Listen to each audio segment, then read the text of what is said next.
Okay, good evening. Hi.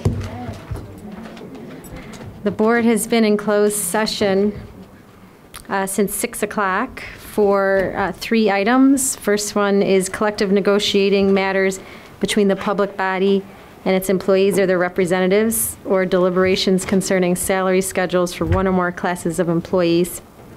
2, discussions of minutes of meetings lawfully closed, whether for purposes of approval by the body of the minutes or semi-annual review of minutes as mandated by section 2.06. And last, approval of November 14, 2017 closed session minutes. So could we rise for the pledge? Oh, I'm sorry, we have 7 board members present, none absent.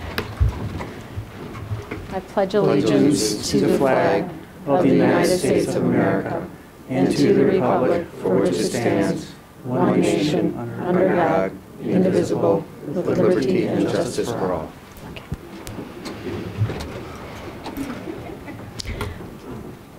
Tonight we have an annual public hearing. This is for the adoption of the 2017 Certificate of Levy.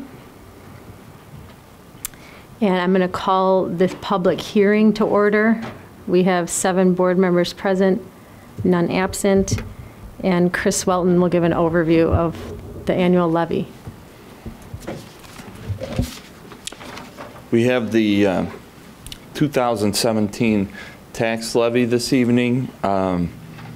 Really haven't changed anything since you've last saw this at the estimated or tentative tax levy.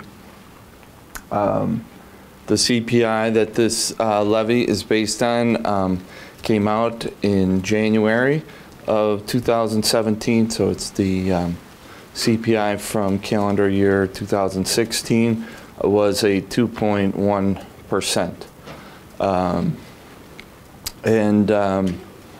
We do the public truth in taxation, even though the levy is less than 5%. We still hold the public hearing, even though we are not required to do so.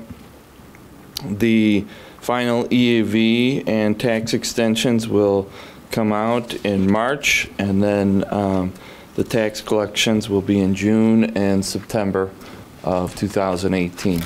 As I said, this is the 2016 CPI of 2.1%. We normally relate that to budget year 2018-19 because the taxes come in at the very end of 2017-18 or June of 18 and then September of 18. So it's budget year 18-19.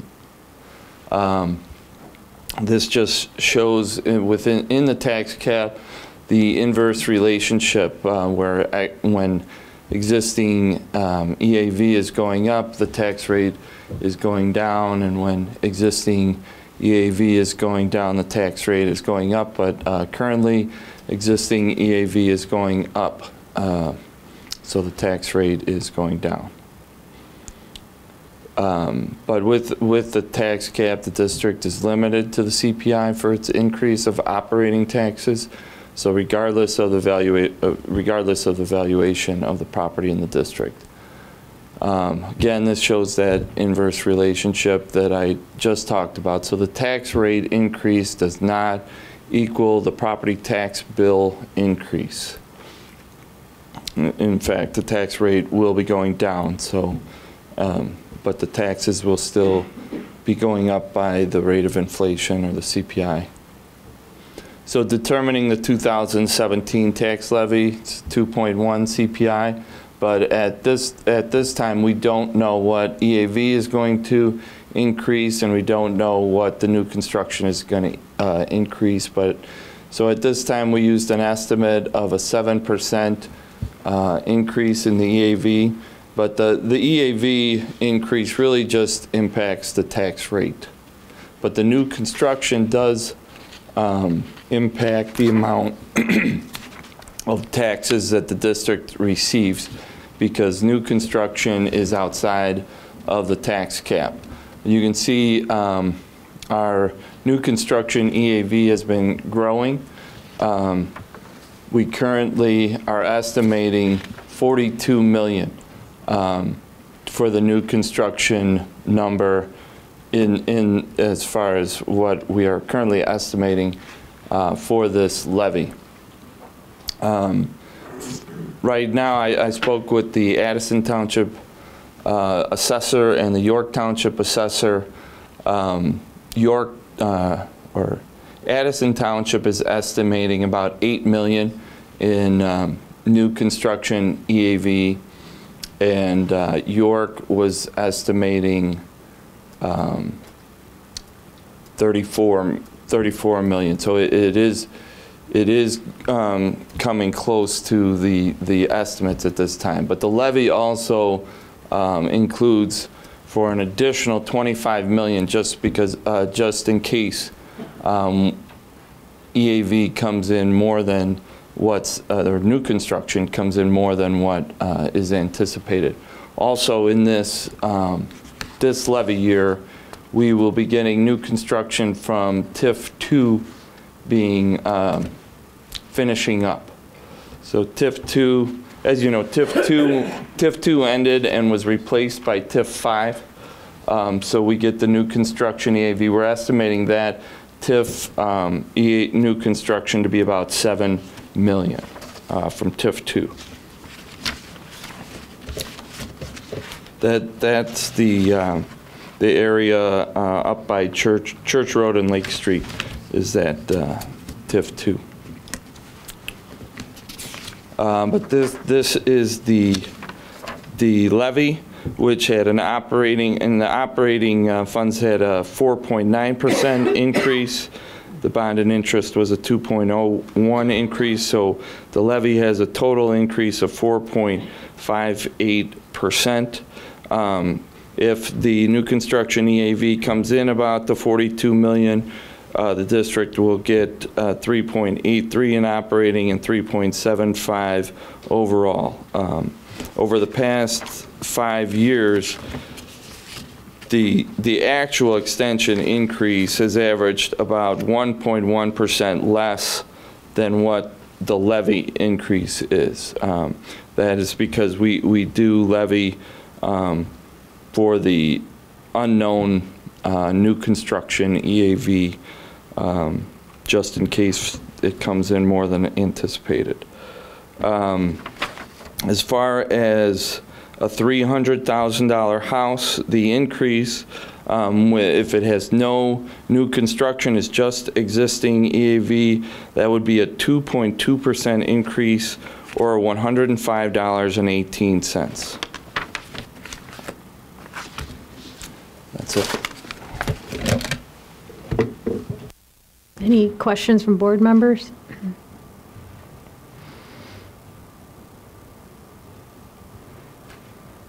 Okay, thank you, Chris. Oh, did you have a question? No.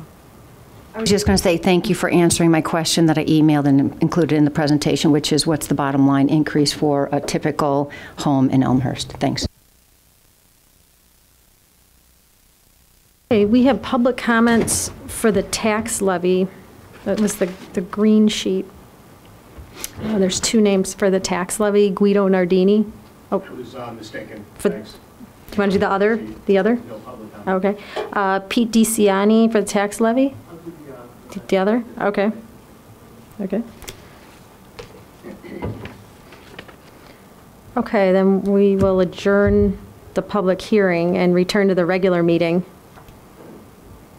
We have 2 staff recognitions. Our Shining Star program.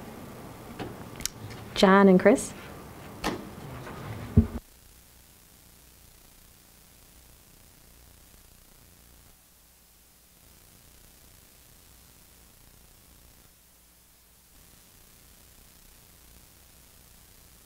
In absentia. So Todd Mooney, a member of the district media staff, Shining Star Award. He was nominated by Christy Gumbach and the students of the Spartan TV Club. A few years ago, a couple of teachers at Sandburg, along with the help of Todd, created the Spartan TV studio to broadcast daily announcements. Every year, Todd has updated, maintained, and serviced the studio. Due to changes in the building or changes in technology, each year he is challenged with finding new ways to broadcast the announcements for all Sandburg students. Todd always comes ready with new technology ideas to not just maintain, but enhance the Spartan TV experience. Todd personally comes to problem solve quickly and efficiently. The Sandburg students and staff are very fortunate to have Todd on their Spartan team, and thank you very much to Todd.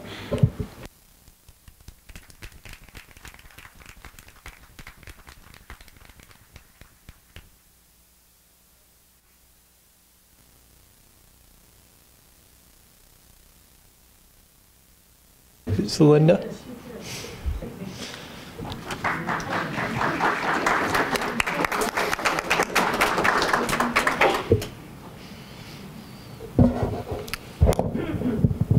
In my opinion, well-deserved. Linda Fehrenbracker, Principal, Sandburg Middle School.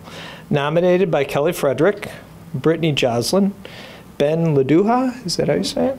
Maureen Schroeder or Schrader? Schroeder. And Schrader? You guys fight it out. Elizabeth Marcellus. Linda goes above and beyond to make sure that students are receiving the best education possible. With a continued focus on learner-centered culture, Linda is advocating for students to be engaged and part of the learning process. While supporting students and student achievement, Linda has continuously been an advocate for positivity and kindness. Linda is a respected leader in the building who is constantly recognizing the teachers at Sandburg for the great learning opportunities they are providing the Sandburg students. Linda inspires teachers to try new, innovative, research-based practices and is driven to help teachers reach their potential in all they do. Linda does everything she can to ensure that teachers feel valued and that the students of Sandburg are provided the best learning experience. Thank you, Linda.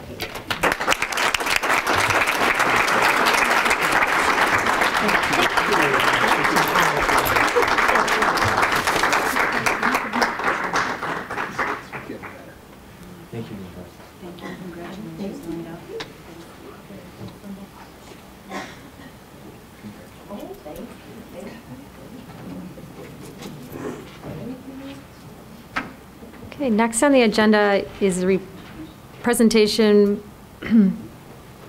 by Dr. Costa, Kathy Kostak, Mark, York Administration for the International Center for Leadership and Education.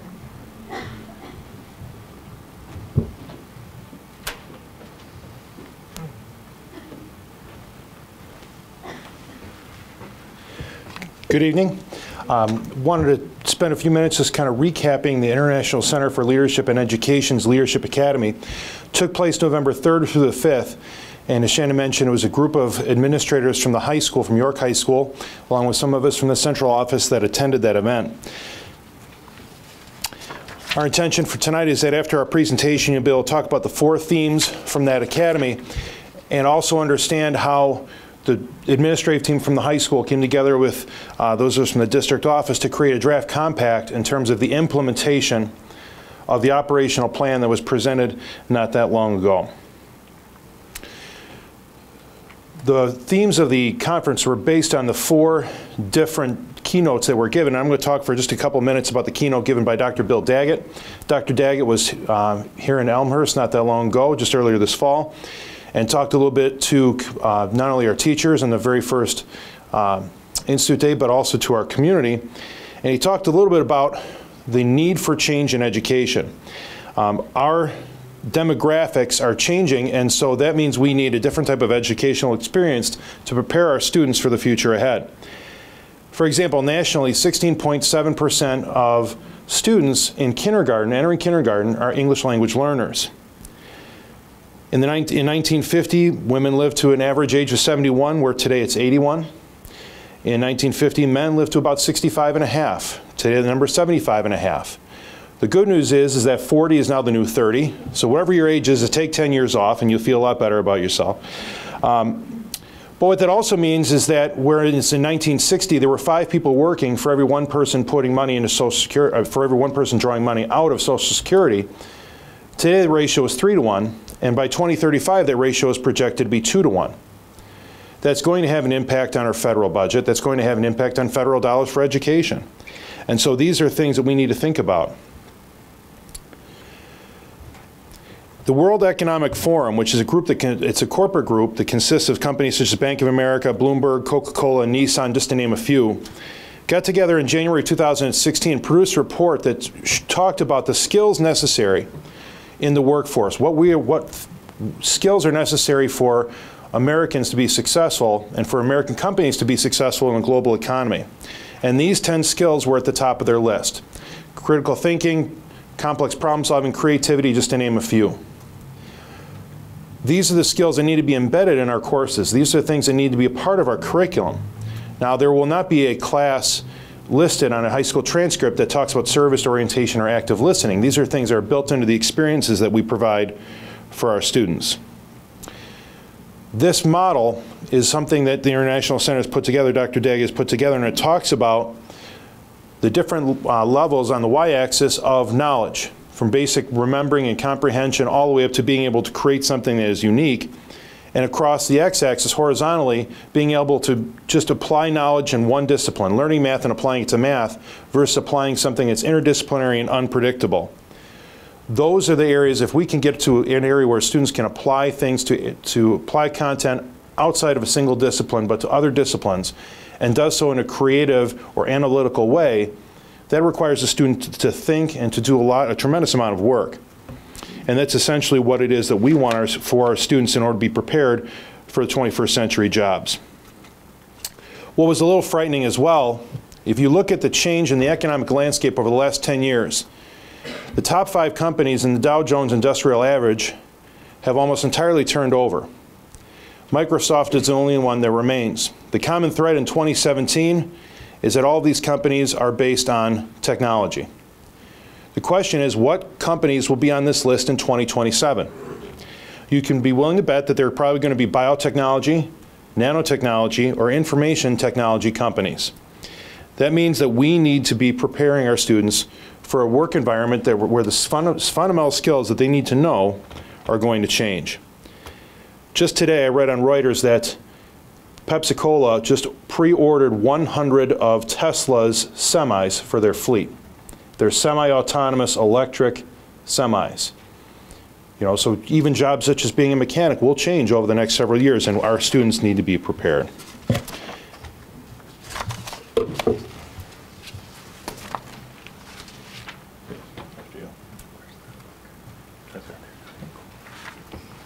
Another theme from the conference was equity, and it has a pretty good pulse on what's kind of changing in the demographics around the country. So we listened to 2 sessions done by Dr. Tyrone Howard, and he talks about why equity matters. The first little bullet point is there's a large disproportionality with regards to kind of minorities and minority demographics changing.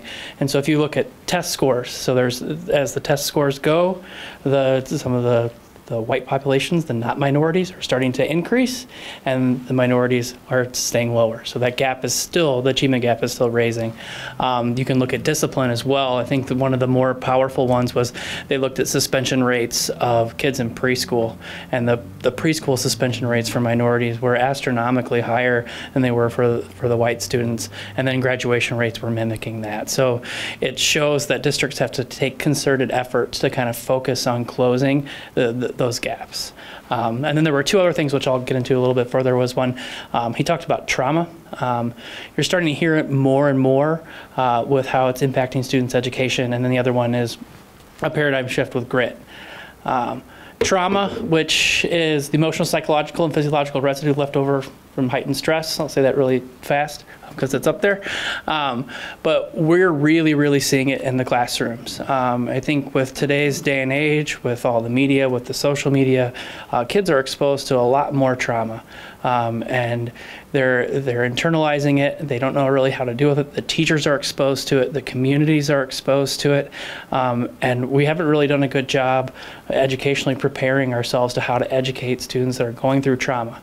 And then we need to recognize it too and treat those kids, how do we help them, they talked about love them and kind of creating those caring relationships in order to make them helpful. So that's something that we're going to have to make a concerted effort in our plan down the road, is how do we build that into our curriculum? How do we help our teachers do those things?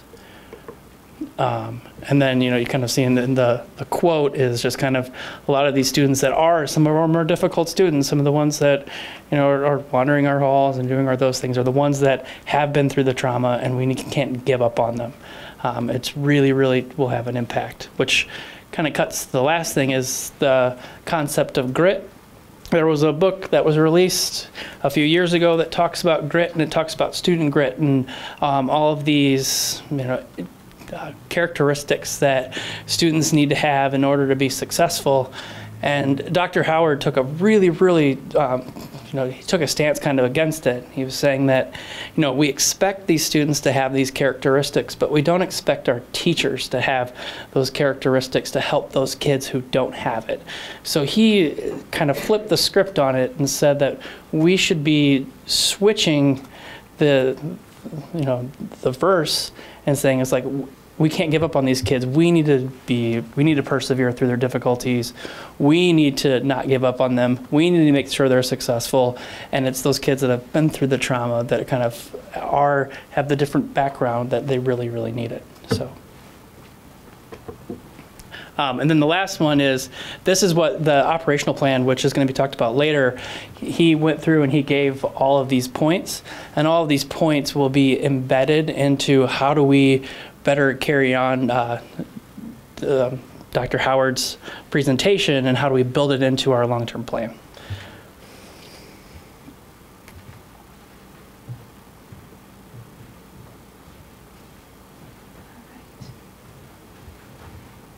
Good evening. My name is Melissa Moore. I'm the Assistant Principal for Student Services at York High School. Thanks for having us tonight. I'm going to be talking about one of the keynotes that we went to with Dr. Eric Scheninger.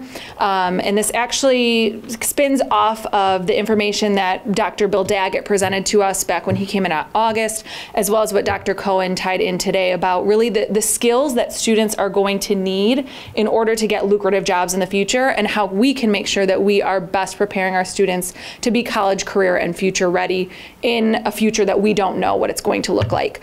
So to those of you who were able to see Dr. Daggett speak, when he joined us back in August, he discussed that there are certain competencies that students will need in order to be employed in lucrative jobs in the future. Dr. Scheninger took this a little bit further and talked about how technology is really replacing a lot of the skills that we may have been teaching our students, as we were growing up going to school, and that really the lucrative jobs are going to be with those competencies that are human only, that can't be replaced by skills. And so competencies really outline the how. How are we going to work with the skills that are being replaced by technology? And so one of the graphics that I have here on the slide was one that really appealed in terms of a way to look at all of these competencies that our students are going to need. And really they're a huge range of things that are not just how to work with technology, but really how are we getting the most out of technology. And so I'll just highlight a few that are on here that really help us to understand how we need to make students future ready. So they must possess competencies to navigate their digital space, everything from digital use, like how they self-regulate and monitor their own screen time and how much time they're accessing that, to digital literacy, like how they would use digital tools to enhance their critical thinking, to create content, and to problem solve critical problems. And what's even included on here is digital emotional intelligence. How do we use technology to interact with one another in a way that is empathetic and that demonstrates social emotional competencies? So these are all of the competencies that we have to teach our students in order to navigate this digital world that they're living in and that eventually they're going to be working in. And so these are conversations that we've had at the building level. I in my role, work directly with our counselors. We've been talking about how are we incorporating these skills within the instruction that we're providing our students. And as Dr. Cohen mentioned, this is not a one class, here's your digital literacy class. This is throughout the curriculum. How are they getting these skills and how are we assessing students on these skills? And as a result of our attendance at the conference and hearing Dr. Scheninger present this, we've started those conversations about how we're going to look at how these skills are taught and assessed in an articulated way, both from EC all the way up through 12th grade, as well as across the curriculum, so that we know that all of our students at every grade level are getting the skills that they need to get to be college and career ready by the time they leave us in 12th grade.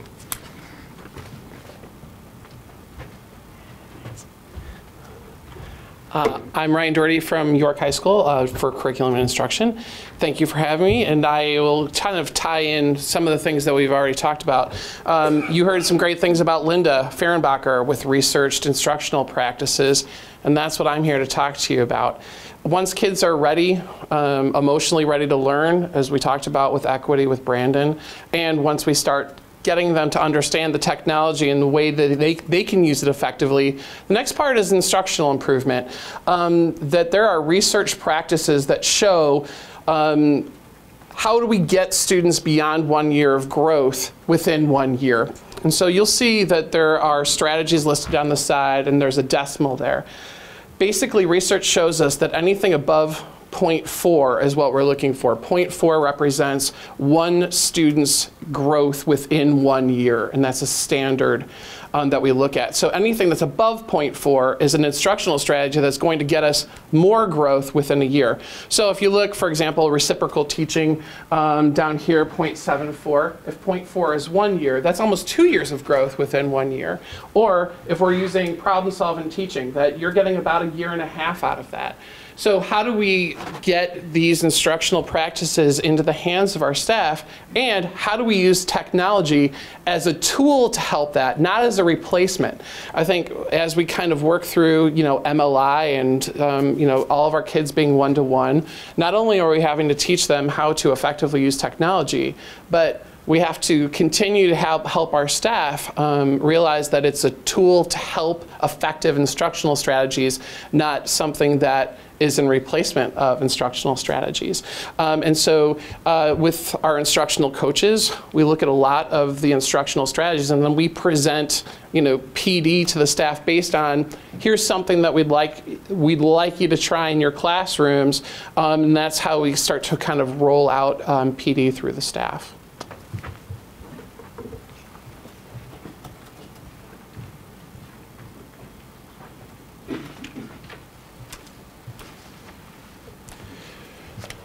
So the operational plan that was presented just a couple months ago here in our board meeting was something we came up with as a district administrative team, and it's separated into 3 different areas: culture, student experiences, and instructional practices. We're able to break this down along with some of the concepts that we learned at the conference, and talk a little bit about some of the things we need to do to implement a more successful culture, a little bit more enhanced student experiences, and better instructional practices at York. We'll start off with culture and Mrs. DeLuga. Good evening. I'm Erin DeLuga, principal of York High School. When we worked on the integration with the operational plan, we wanted to be able to come together to create and enhance coherent, transparent, and consensus-building communication across the district, and to maximize the ability to articulate. So in doing so, we need to be very vigilant about formalizing our communication protocols between those groups, department chairs, team leaders, and that means reconfiguring and reorganizing our 612 and EC12 meetings to drill into some of the things that we've talked about in concerns to technology, equity, and instruction. We also are Dr. Moyer and I are going to be having monthly meetings where we're able to talk about some of the programming that we've discussed here in front of the board, but also that deal with innovative programming so that all of this is scaled and the consensus is built. That also includes continuing the development of career pathways and interdisciplinary disciplinary forums on the high school level, but also drilling that into the middle schools as well. And then as leadership team, that we're assuming positive intent of each other's decision-making practices and ideas, risk-taking and innovation, and enhancing those ideas and risk-taking opportunities with open collaboration and conversation.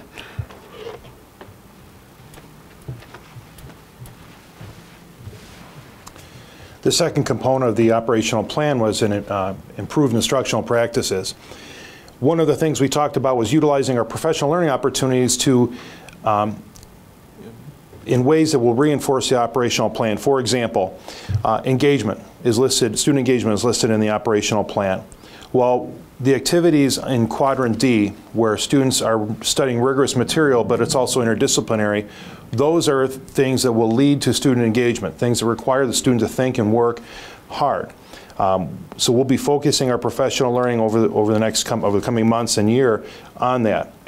Supporting the development of curriculum using open resources. Every CDT process we go through, a curriculum development team process that we're going to be engaging in, for example, social science is gearing up right now, is going to be built around the idea that we're going to be seeking more open resources, resources that don't require a textbook, but allow students to then look at primary sources and being able to construct their content knowledge in a discipline based on not somebody else's interpretation, but their own interpretation of primary sources. Providing professional learning in terms of deepening their understanding of rigor and relevance, and also delving more deeply in the concept of innovation with an emphasis on creativity. Some of that's going to be done through just the classroom activities that are chosen by teachers, but also through assessment, because it's difficult to assess deep knowledge with a short fill-in-the-blank, one-word answer or multiple choice question. But if we shift our assessments to more creative work products or essays, those then require the student to demonstrate a little bit more of mastery of the content. So as we go through the process of curriculum development and assessment, we're going to be pushing those instructional practices forward.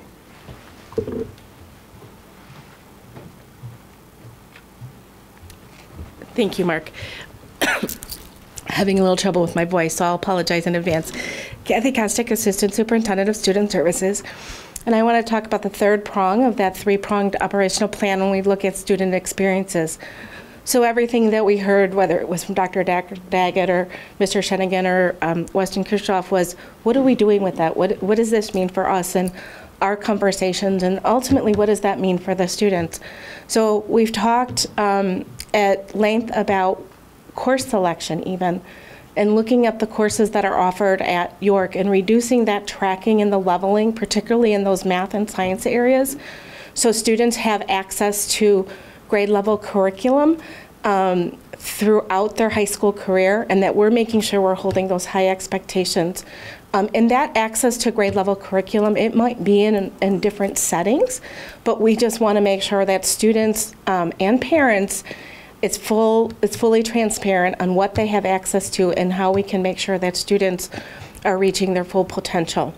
And we've talked a little bit about professional learning and how that needs to continue to grow. Action items might be something, for example, at the January Institute, Brandon was speaking about trauma and what that means for our students in our school. Well, in our January Institute, most of our 612 student services team will be hearing and working with an individual that is experienced and knowledgeable about trauma-informed practices. So continue to look at what our students need and how we can improve our practice and expand our own skill set and our own toolbox to make sure that we're meeting the needs of our students. And in particular, as we look to reducing that tracking and leveling in classes, of making sure that we are interacting and responding with our teachers, meeting with our York administrative team and our department chairpersons, as well as saying, how do we do that throughout the school year, take advantage of those longer periods of time that we have on institute days and maybe some time in the summer when we have a little bit more time that our staff can be together, because we learn so much from each other.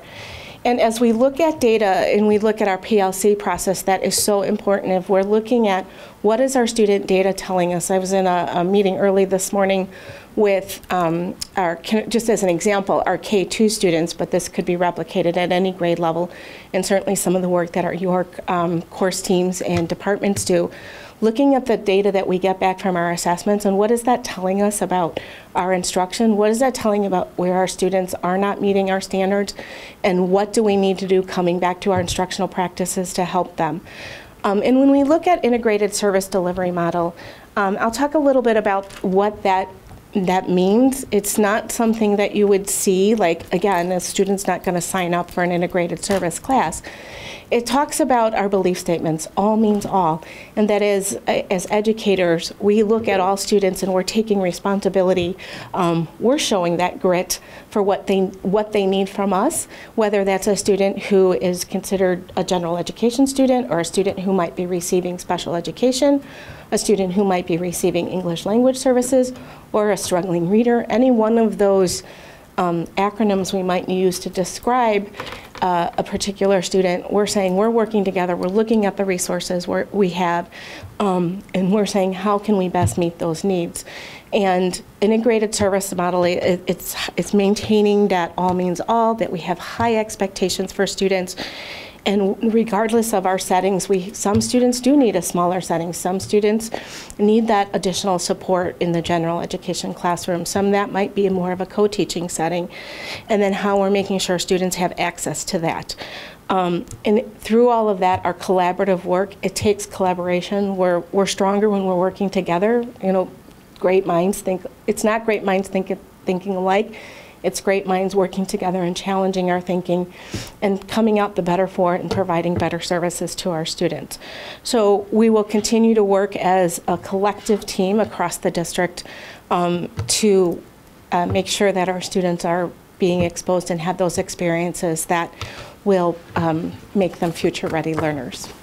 Thank you.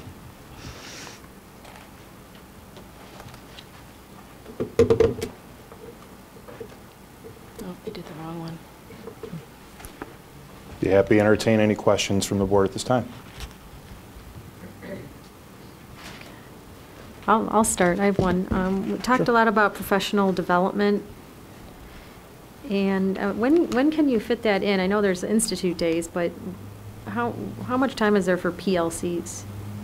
Well, PLCs at York meet once a week, generally on the late starts on Wednesday mornings.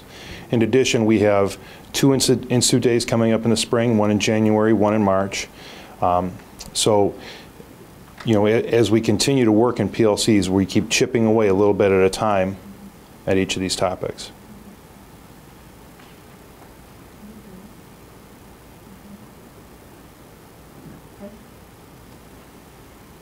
Yeah. I mean, I appreciate the excitement that you guys have. I mean, you can tell that you learned a lot and that you really enjoyed kind of soaking up all of this knowledge. The question is just, what are the biggest challenges to your implementation? And the second one I have is just, how do you know it's working? Well, how do we know it's working? It's going to be, we're going to see changes in the instructional practices when we go into classrooms. We're going to see changes in assessments. We're going to see, so we'll be able to see that. We'll be able to observe that as we visit classrooms and as we talk to teachers. The biggest challenge, and I think this is the case in just about every educational system you're in, is time. It's time to collaborate. It's time to work on these things, because once the school year begins, there's grading papers, you're off to coaching, you've got various different responsibilities, you have all your things that you're required to do. You have your normal curriculum development processes, so it's getting together time, and it's getting together the right people. One of the things that Aaron mentioned is just, you know, for example, communication and articulation between the middle schools and the high school was something that came up as a topic, and something we're going to be working on, perhaps getting together department chairs. In fact, I know Nikki Tamaro, our Director of Literacy, has been getting together with Kevin Podeska, who's the English department chair at the high school, and the 3 middle school English chairs, in order to have a more coherent curriculum, 6 through 12. Because in a unit district like this, where we have 8 elementaries, you can get elementary teachers together, and at 3 middle schools, you can get the 3 middle schools together, but York is sort of its own entity. And so keeping them connected to the mothership, so to speak, is something that's important. And so we talked a little bit about increasing the flow of communication, but then providing those opportunities. So that's something that we're going to keep working on. And obviously this is a process and not a big bang, it just happens. So when should we kind of plan on talking again? Well, we're going to continue to develop goals. I mean, we have school improvement goals right now for this current year, and I think as we wrap this year up, we'll start looking at next year once we get towards the conclusion of this year and the summer.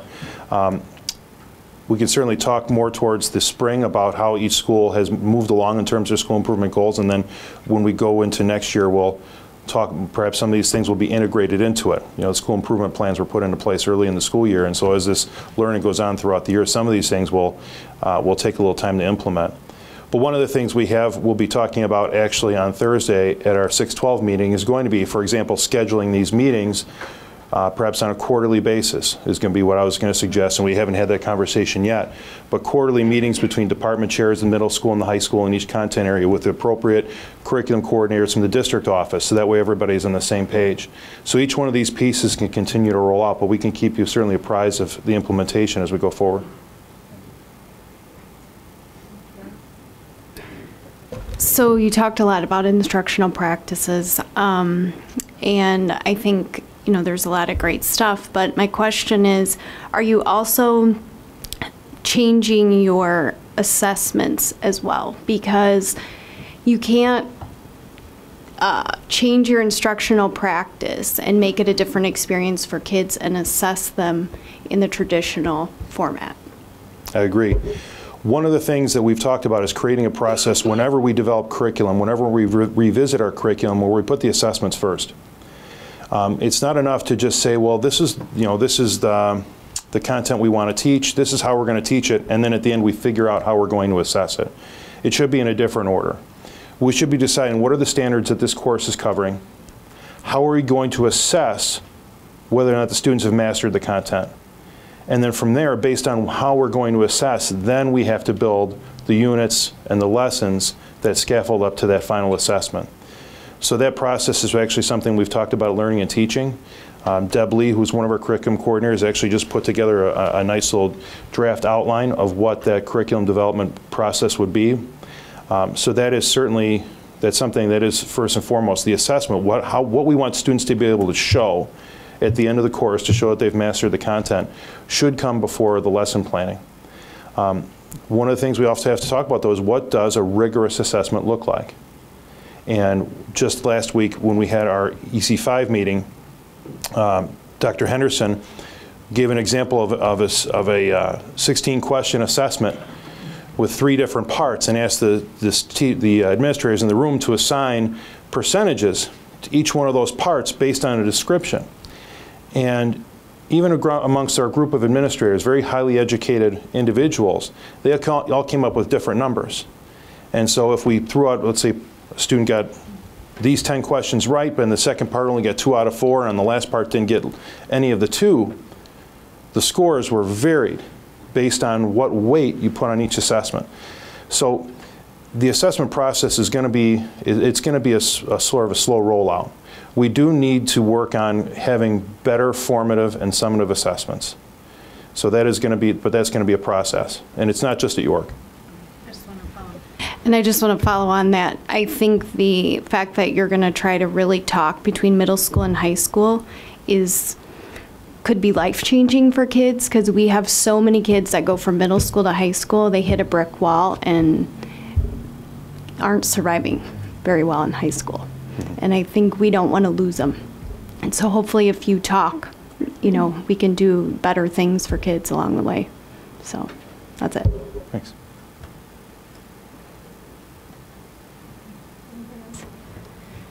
All right, thanks, Mark. Thank you. Okay, Mary and Ariana for dual language recommendation for 2018-19.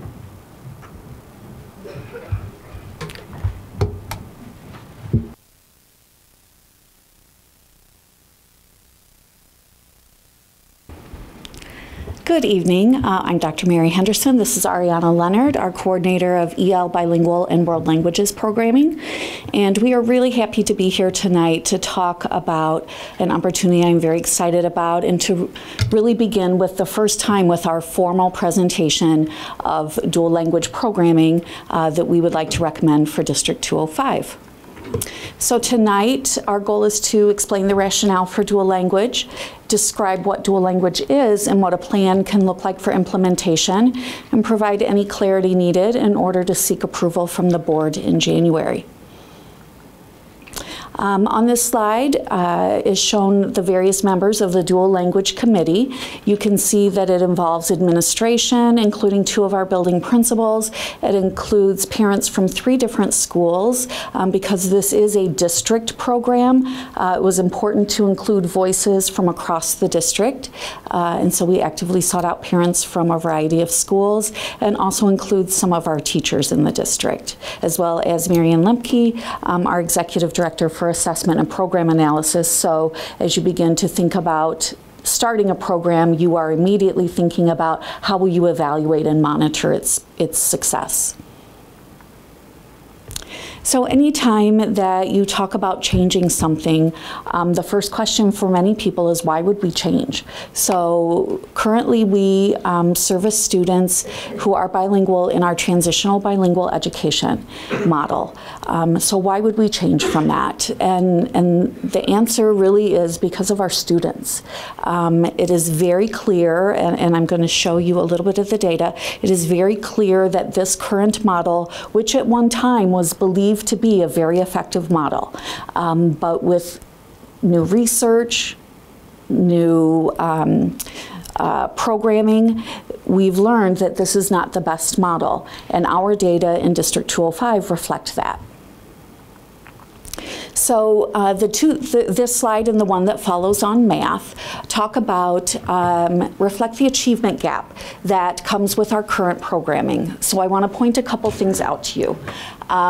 This is using one of our previous indicators, which was the percentage of students on track to hit that college and career readiness, which used to be a 24 on the ACT. As you'll recall, that was one of the measures we used for many years.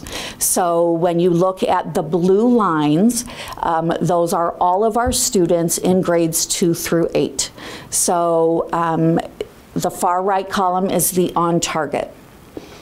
When we look at former EL students, so students who were formerly served in this transitional bilingual education program, transition, which are the green lines, those are students who hit the state criteria to exit bilingual programming, but we monitor them for the first 2 years they are out of the program.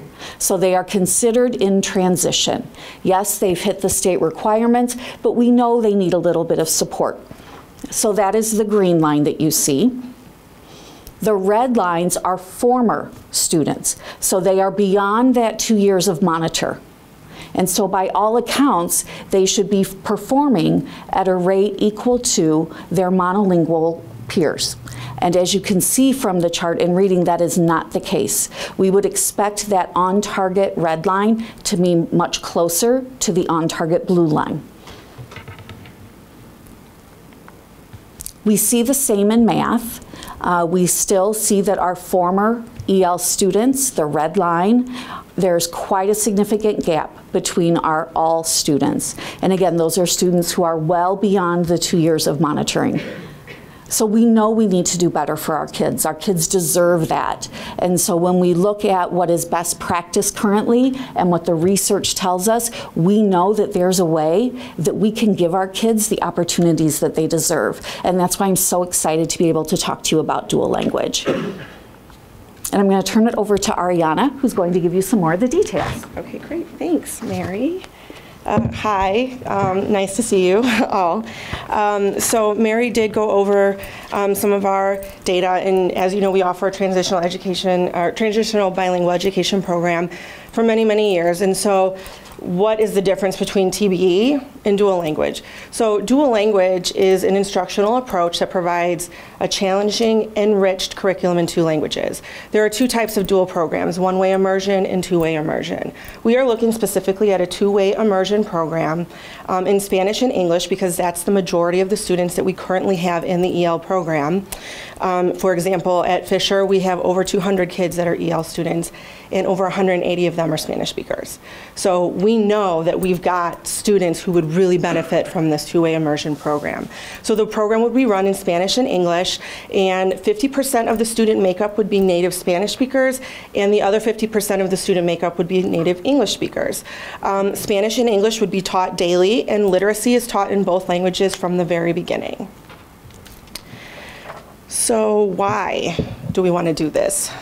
There has been decades, and I'm talking decades, of research that have shown that dual language programs close achievement gaps. Wayne Thomas and Virginia Collier have started their research in like the 1970s. So when I'm telling you decades, the research is older than I am. It has been around for a long time, okay? These programs open up access. It's an equalizer for opportunities and enrichment for our kids. You guys see in the news, there's a huge missing, like, disproportionality of students who qualify for gifted and talented programs among minority students and English learners. So dual language programs actually open the doors for those kids. It gives them open access for reach and other enrichment types of opportunities. The longitudinal studies that have been performed over these decades have shown that students who participate in dual language programs eventually outperform their monolingual peers on standardized assessments in reading and math, SAT, ACT, your standardized MAP scores. They actually perform better than kids who weren't in a dual language program. By the end of 5th grade, the students are bilingual, they're biliterate, and they're bicultural. And that's huge. That is really, really huge for our kids in this current world that we live in, where everything is at our fingertips. We live in a global society.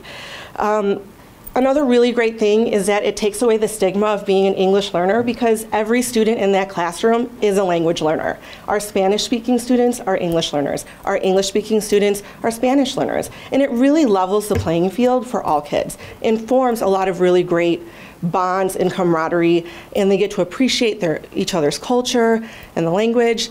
Like what Mary said, it does fit the requirement for bilingual programming in the state of Illinois. We've always had transitional bilingual education programming that has been around forever. Dual language programs meet the requirement where when you have more than 20 students who speak a language, you have to offer a bilingual program. Dual language qualifies as a bilingual program. And it really does hit all of our core beliefs as a district. It shows that we believe all students can learn and grow. It's preparing them to be future ready. We know that in this global society, having another language is sometimes required by certain careers and desired by many others. Our students will not only just be able to speak and interact in a communicative way orally, but then they also are reading and writing in high academic English and Spanish. And that's, I mean, those are just some of the reasons as to why. There's brain research to show it like reduces dementia and Alzheimer's. So I mean, there's so much out there that shows the benefits of these programs. And this is just to give you just like a little snapshot of the research, because the research is compelling, and like I said, there is a lot of it out there. So one of the things I do really want to point out is that transitional bilingual education, which is the program we currently implement, is known as a remedial bilingual education program. Remedial in the sense because it is a deficit-based foundation. We look at those kids as having a deficit because they don't speak English, right? And so we try and get them into English as quickly as possible, at the risk of losing their native language, at the risk of not ever learning how to read and write your native language. So that's a huge piece. So TBE, what we currently offer is remedial. Dual language is considered an enrichment bilingual program because it is brought to you with an asset-based foundation, meaning we look at our students who don't speak English yet as assets because they already have another language. And on the same time, we look at our English students who speak English as having that asset, and we're adding another language. So it's an additive model too. So you're not taking anything away like we have been with transitional bilingual because you're transitioning them to English and taking away their native language. We are adding language to both sets of kids. And I feel like, I mean, that's a win-win, right? So Wayne Thomas and Virginia Collier, like I had mentioned before, they are the pioneers and the experts in this field. Their most recent study was a North Carolina study that I know Dr. Moyer has referenced to you guys many times before.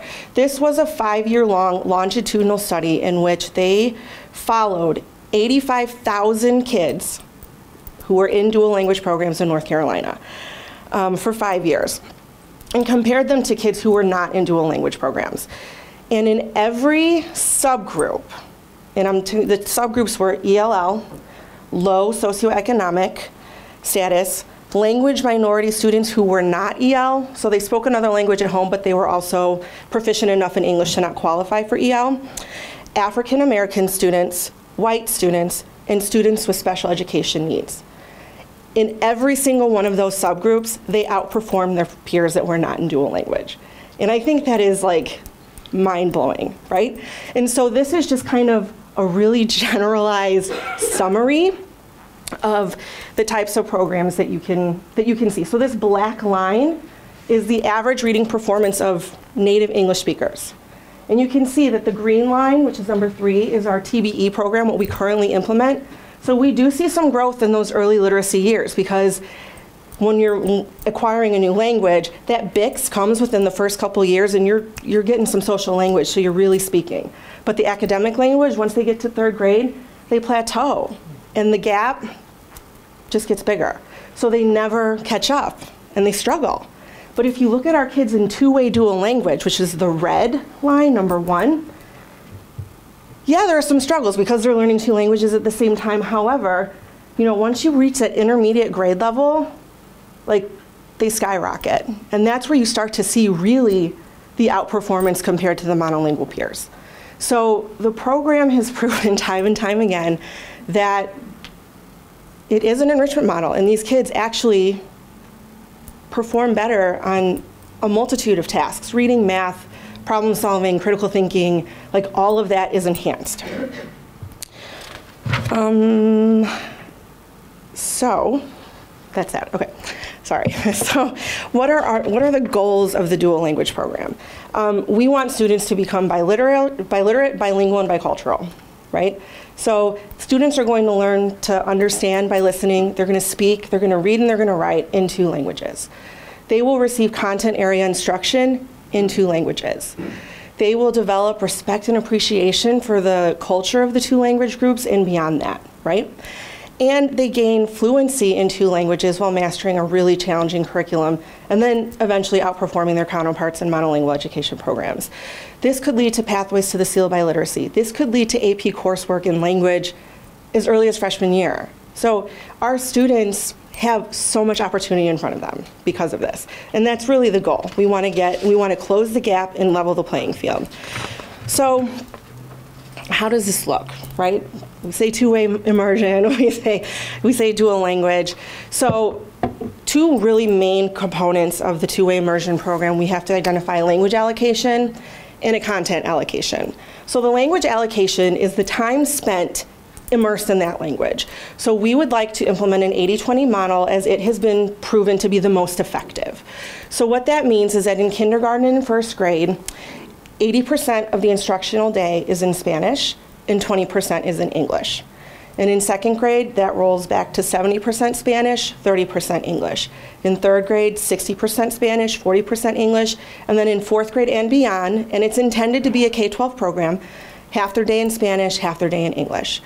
So they're getting that language every single day. Literacy is in both languages every single day, non-negotiable. The content allocation, and this is a typo, so I apologize for that, but in kindergarten through 2nd grade, all of the content areas will be taught in Spanish, and literacy will be taught in both English and Spanish. Once you get to 3rd grade, we've decided that we would like to have literacy and science be the instruction in Spanish, and then literacy, math, and social studies would be in English, and then that would be beyond. And so this is what it could look like. And this is kind of like just a visual graph of it. So you can see that underneath each grade level is the language allocation, 80-20, 70-30. And then you see what content areas are going to be in Spanish, what content areas are going to be done in English. And then as it rolls up to secondary classes, that they would take certain classes in Spanish and certain classes in English to maintain the language and content allocation. Now, something you're going to notice in between those 2 languages is a really crucial part of the program called the bridge. And the bridge is what ties it all together. This is like the foundation. This is what dual language is based off of, right? So the purpose of the bridge is twofold. during the bridge time, students are transferring academic language from one language to the other. Okay, and then the second thing is that they're going through a metalinguistic contrastive analysis of the language. So they're really digging in to see what's similar, what's different between Spanish and English, and making those connections between the two. And it's really important to note here that bilinguals only learn content one time. So I'm going to give you an example. In our traditional bilingual education model, okay, if I was coming in as an EL learner and I knew rojo, blue, verde, amarillo, orange, and purple, I would be seen as knowing, oh, she only knows 3 colors in English. But really I know 6 colors, right? I just don't have the labels for the Spanish and the English. You don't need to reteach me the concept of red. I just need to know that rojo and red are the same thing, right? So that's kind of that labeling piece. So bilinguals only learn things once, you just have to give them the labels. And so that's where the bridge is huge, because they give the kids the academic labels. And then when they go into that metalinguistic contrastive analysis, they're really digging into phonology, morphology, syntax, grammar, pragmatics, and digging into the connections and how are our languages similar and how are they different. So I'm just going to give you a really quick example of a bridge unit. So the bridge happens at the end of every unit. Okay, and so it bridges to the language that the instruction was not given. So if we were going to give a literacy instruction, a unit that was integrated ELA and science in Spanish sobre el ciclo del agua, right? El ciclo de agua.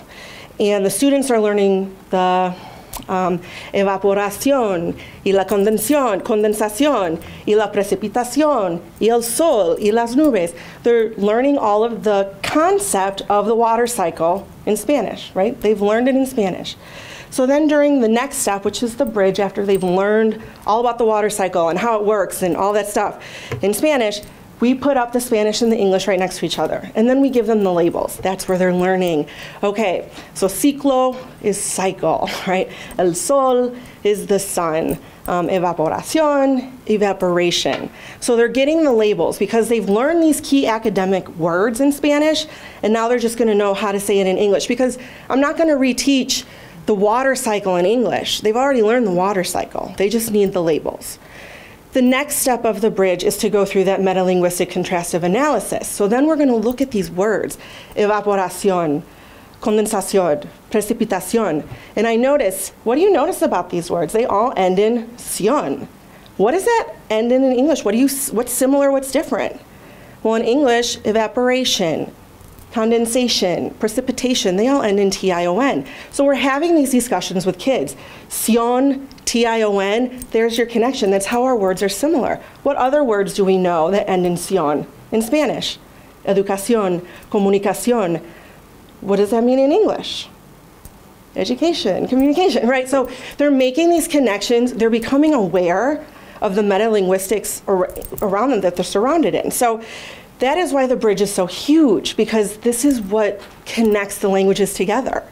So when you see the bridge, if, like in K2, you're really bridging to English most of the time in language arts, science, social studies, and math, because most of the instruction is in Spanish.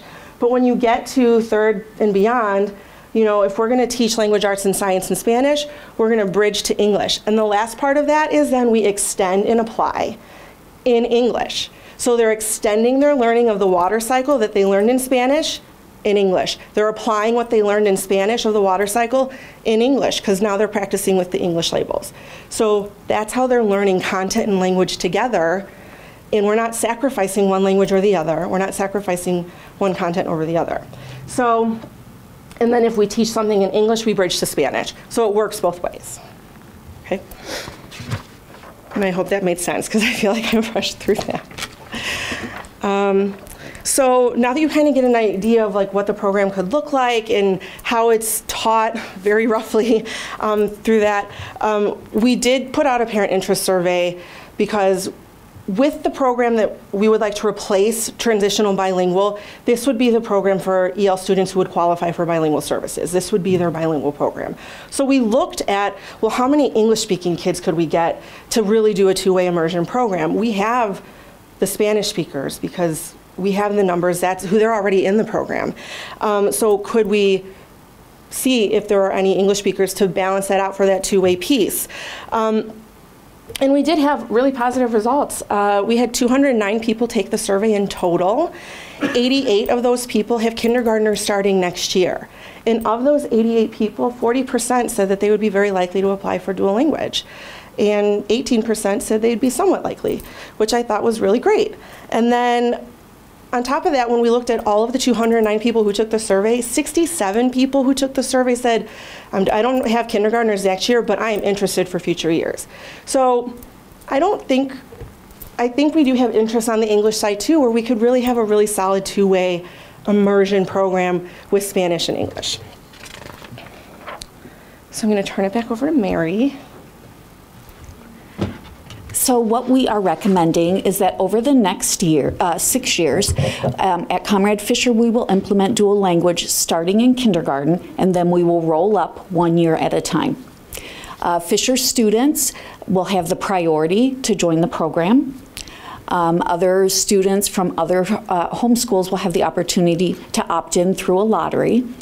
The parent choices for kindergarten at Fisher next year would be 3 sections of two-way immersion dual language, 1 section of all-day kindergarten that is students who are identified by Madison as at risk, and that is their current programming, and then 1 section of half-day general education monolingual kindergarten, which they also have currently.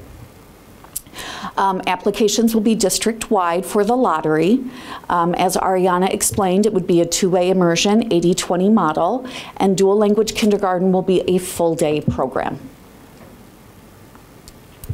So this gives you a visual that gives a little bit more clarity if you are a parent of an incoming kindergarten student. So if you live in the Fisher attendance area and your student is a Spanish speaker or other native language student, your options are two-way dual language immersion, an all-day kindergarten program for students identified as at risk, or general education half-day kindergarten. And for students who speak a language other than Spanish, they could receive EL services through that half-day program. If I live in the Fisher attendance boundary and my student is a native English speaker, my opportunity would be two-way dual language immersion, which would be a new option. The other options, which currently exist for our Fisher families and would continue, would be an all-day program for students identified as at risk, and then a half-day program of general education monolingual kindergarten, our traditional programming that we have. If I do not live in the Fisher boundaries and I have a Spanish-speaking child or other other different language than English, I can apply for the dual language program through the lottery. I could remain at my home school. If I'm eligible for EL services, I would get a general education kindergarten program with TPI services, which is what we offer now. Or if I'm not eligible for EL services, the general education half-day kindergarten at my home school. And if I do not live in the Fisher attendance boundaries and I am an English-speaking student, my options are the lottery system to apply for two-way immersion at Conrad Fisher, or our half-day kindergarten program of general education that we offer at all of our home schools. So some of the considerations, we will be offering transportation to our students who enter dual language from the lottery, and that cost is incorporated into our state TBE and TPI grant. As we look at the staffing at Conrad Fisher, it may cause shifts in building placements for teachers as the program moves up 1 grade level per year, and so that's something we'll work with our current Conrad Fisher staff as the years move up. And then the net impact on staffing is anticipated to be 0 as we look at how attendance shifts across the district. So the timeline, in January, we will be asking the board for approval. Pending approval, we would post the teaching positions, hold parent information meetings for those who may be interested in dual language. Moving into February, we would open the lottery window. Teachers will begin their professional learning and curriculum development. late February, March, we would do the lottery selection, contact families and get commitments, hold more detailed parent information for sessions for parents who are entering the program, conduct additional site visits. There have been some already conducted. And then March through August, we'll continue our professional learning for teachers, hold parent information meetings, continue the curriculum development process, and create a dual language parent committee. So in January, we'll be requesting the board to approve a two-way immersion program to begin in kindergarten in the 2018-19 school year at Conrad Fisher. The program will roll up one grade level per year until fully implemented at the elementary level in the 2023-2024 school year. And just to expand a little bit on what Ariana spoke about as students move beyond the elementary school, students do remain, certainly a student could opt out. Most students remain in the dual language program through middle school. Typically students do part of their ELA instruction and then a science or social studies content in Spanish. Students can be ready, as Ariana said, for the AP Spanish exam as early as freshman year. And from there, students can explore dual credit opportunities. Some students choose to pursue a third language because they have that full bilingual component already, and so they'll look to expand even further. And so we would be happy to entertain questions.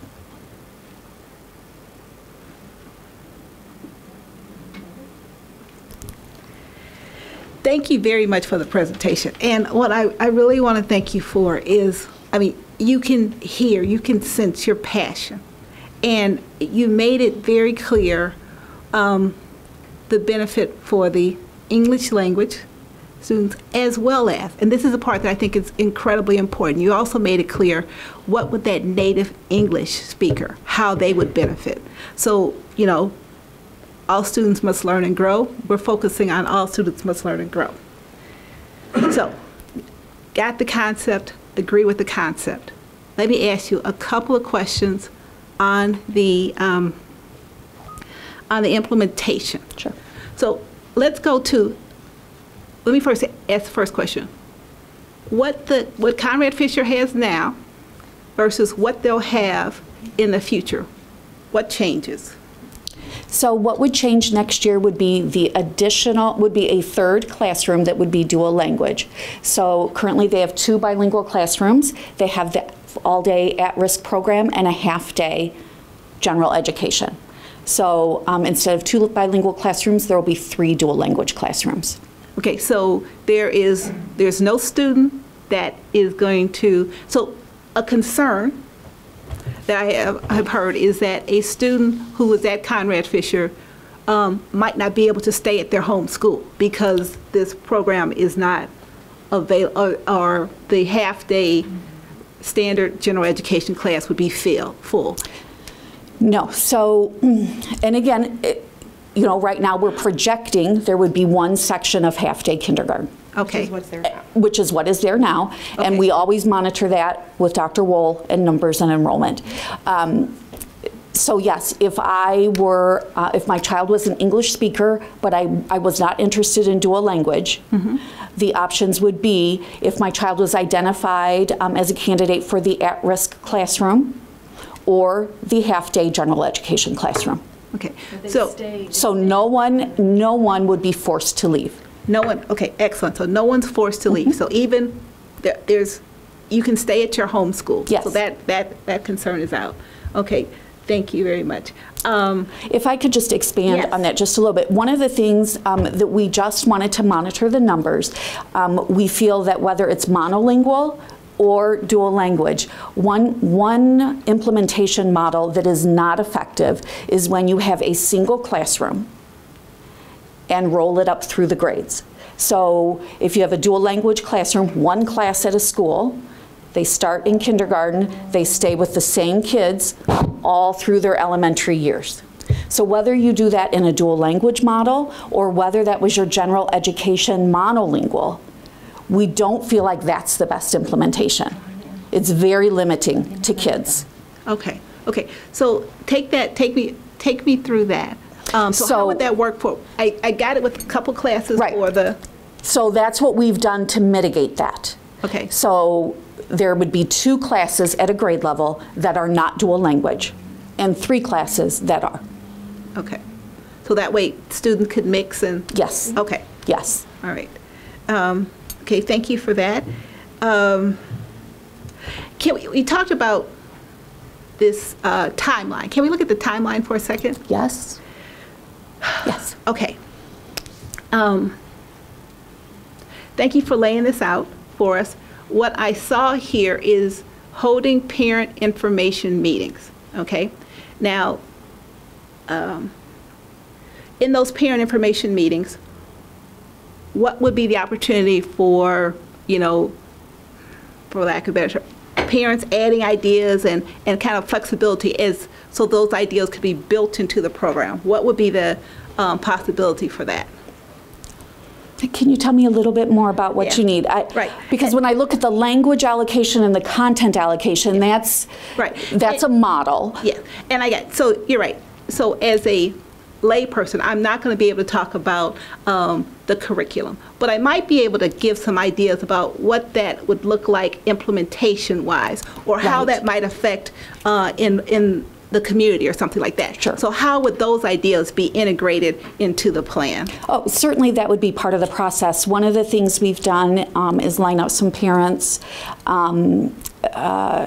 parents who have had children in dual language programs to come and present with us to the parents and to be able to point out lessons they've learned along the way, things they wish might have been included in the program, so that that can help generate ideas and conversation. Okay. So then what I hear is there is leeway for flexibility to model this program, whatever this final program is, until something that fits for our community. Oh, sure. Okay. The educational model is the 80-20 and the two-way immersion. But certainly there are things, having a dual language parent committee and all kinds of things that add parent input and add thoughts along the way. Okay, okay. And then talk to me about this timeline. It's a pretty tight timeline. And tell me, what are some of those what's the reason that we have this tight timeline? Well, whenever you are talking about looking at staffing,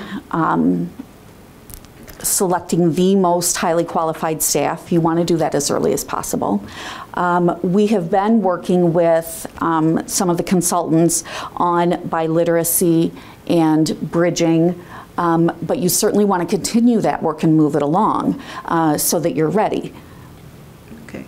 Okay. So is the challenge for this timeline, is that key driver the hiring of potentially new teachers, or what's that driver that's making this have to? The driver would be the curriculum work, parent information meetings, so that we can give parents additional information, get that lottery process started, selected, and parents committed, continuing that professional learning for our teachers. And the kids really, we want to give the kids the best educational opportunity possible, and we have projected at least 40 bilingual students entering Fisher next year into kindergarten, and I don't think they're worth the risk to continue the gap. And so we really truly want to do what's best for them. And so they're really, I mean, we're doing all of these things really early because we have to make sure we're prepared, but I think the students really are the drivers. Ariana and Mary, maybe you could explain a little bit. One thing I would say that the district has been studying this and preparing this for a period of time. If it were up to Jane, we would have done this a long time ago. And it emerged as part of the community engagement process, and we started to look into other districts that have implemented this, so that we have done site visits, we have studied these things. And I'm wondering, could you just maybe explain, I mean, the committee's been meeting for 3 months now, I believe. Mm-hmm. I mean, so there's been a lot of legwork that's been done up to this point. So it's not like all the work is starting in January. There's been a lot of preliminary work that's already been done. Yeah, it's my understanding that dual language has been a topic of conversation from before I even came to the district, that there was a dual language study team several years back who had presented much of the same information. And then when we went through the community engagement process and talked about the different types of things, I remember being very excited 3 years ago when it was in the top 5. So I was like, so we could continue that. Our teachers at Fisher have been studying biliteracy. We've had coaches come. We've been working with Karen Beeman and Cheryl Euro, who are, they wrote the book Teaching for Biliteracy, and they have been working with our dual language committee since the beginning of the school year. They're actually coming here tomorrow to continue our work on dissecting the program and our communication plan and our implementation plan and working on curriculum development. So we've done site visits to, where have we been? We've been to Arlington Heights 59, we've been to Naperville 203, we'll be going to Barrington in the next couple weeks. And we would continue to offer those site visits for parents who would like to see it in action, because that is something that you'd like to see as well. Karen Beeman is already slated to do parent information sessions where they will be modeling a biliteracy unit, so they could see what it looks like and actually participate and see what it feels like to be a learner in that situation.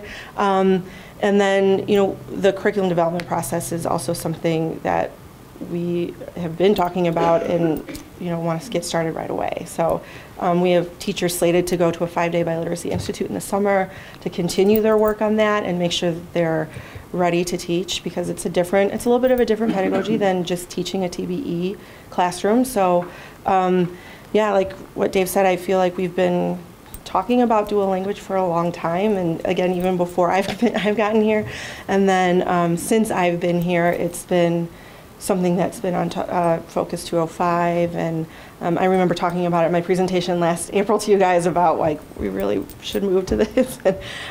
So does that answer the question? Right, and absolutely. And the one thing I can just say, I know as a board member, it's on my mind, okay, and it's been on my mind for a while. But if I step back as a community member, it feels a little different. And so so what I'm asking is, how do we help the community member who hasn't been as involved in this?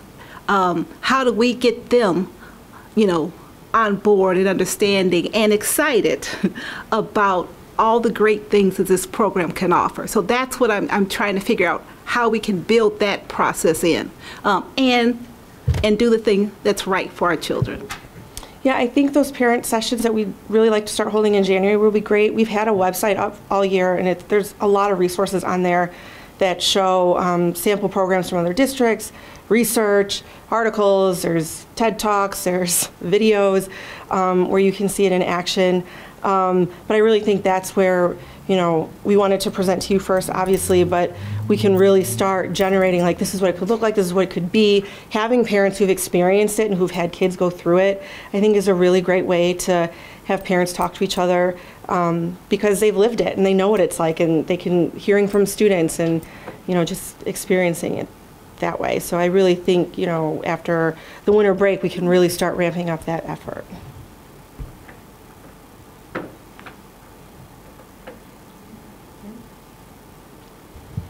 I have a few questions as well.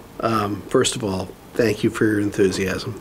I'll try not to repeat Margaret's questions, and bear with me while I jump all over topic-wise. I guess I'll start out with, tell me if this is truth or urban legend. A work colleague of mine that lives in Naperville, and I didn't do a residency check on District 203 or 204, but I know it's Naperville, tells me that there's a waiting list for Naperville's dual language program. And basically you sign your kid up the week they're born. Truth or urban legend? That's true. True and urban legend. It is true that there's a waiting list, always. I was the principal at a school that had dual language, and we housed it with just students from my school, and there was always a waiting list. But you can't you enter the lottery the year your child goes into kindergarten. You don't start on a waiting list when you're born. Okay. Good to know. Yes. All right. I'm going back at him with that one. You said you're going to add a third section of kindergarten or a third bilingual classroom. Dual language. Dual language classroom at Fisher. There room for that? That's a pretty full school. Yes. We've talked with Jane, and yes. Okay. We will be able to make that work. All right. Margaret asked my question about kids that live in the Fisher district, any possibility of them being moved out of that district. You answered that.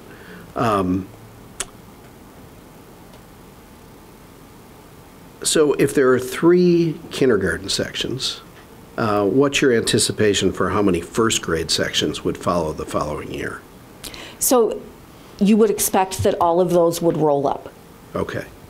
And so in the later years, you'd expect some attrition?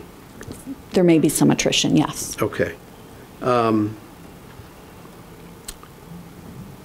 is this anticipated in our district to be a K through 5 program, or you mentioned a K-12 program? Yep. Okay, so once you get to, say, high school, for example, you would take some of your coursework in an all Spanish-speaking class, is that? Okay, so you got it. And, all right. Now, and you're right, we've been talking about this for quite some time as a district, and before your time. And I went to a presentation in this room several years ago, and the way a dual language program was depicted at the time as like it was 50-50 English Spanish, and like it was told to me that like every 20 minutes the teacher just switched languages. But what you describe here is far different from that. Yes. Now, does it put the English-speaking kids, the kids, that enter the program only speaking English, to have 80% of the curriculum taught in Spanish for the first couple of years at least? Does that put those kids at a curricular disadvantage? It doesn't, and I know that's hard to wrap your head around, because even as I came into the principalship at a dual language school, I had not experienced that before. It does not. The students pick up on it very quickly. The instructional strategies that the teachers use, they use a lot of what's called total physical response, which is a strategy of pairing physical actions with vocabulary that helps students make that connection. So they do pick up very quickly. In K and 1, you hear a lot of students during Spanish time saying, "Como se dice?" Water cycle. So how do I say in Spanish, water cycle? So you will hear a lot of that from our native English-speaking students in the early grades. But when they hold to those allocations, you really do see them flourish. I cannot say enough, having witnessed it firsthand, the language explosion that takes place for both native Spanish speakers and native English speakers. I have had second grade students who are native English speakers come to me with an iPad and present a full presentation they have created in nothing but Spanish. And I will add that Spanish is a really phonetic language. Like, the letters only have one sound for the most part, and so it's very easy to pick up when you're learning the literacy piece. And so that's why it's a non-negotiable for us to have literacy in both languages. And then I will also say that as a native English speaker who's attending the program, you have to think that 80% of their school day, so it's only maybe really 4 hours of their day is in Spanish. When they go home, they're in English immersion back to it. So they need to have that time in Spanish for it to really sink in. And then going back to brain research, we know that the younger the brains, the more adept at acquiring and developing the language. It comes way easier. So to what Mary was saying, we don't really see a lot of, and like even if a student is in Spanish time but they're speaking English, it's fine, the teacher will respond in Spanish and they're starting to get that language, and visuals, gestures, like all of the teaching strategies are huge, and that's really going to help with that as well. So that's part of the professional development that comes for the teachers. Just one last one. Sure. Plenty of school districts do this. We're not plowing new ground here. Right. I'm quite confident we're going to get this right. Assuming all of that is achieved, do you envision other languages being offered in the future? Just, well, I'm not going to hold you to any of it. I know. No, we have talked about, and Dr. Moyer has not hidden the fact, we've talked about perhaps a one-way immersion program in Chinese. It would really kind of depend on the interest and demand of the community. We do have a principal, one of our elementary principals led a one-way immersion program in Chinese in her school, previous school. So yes, we would like to look for other opportunities as well.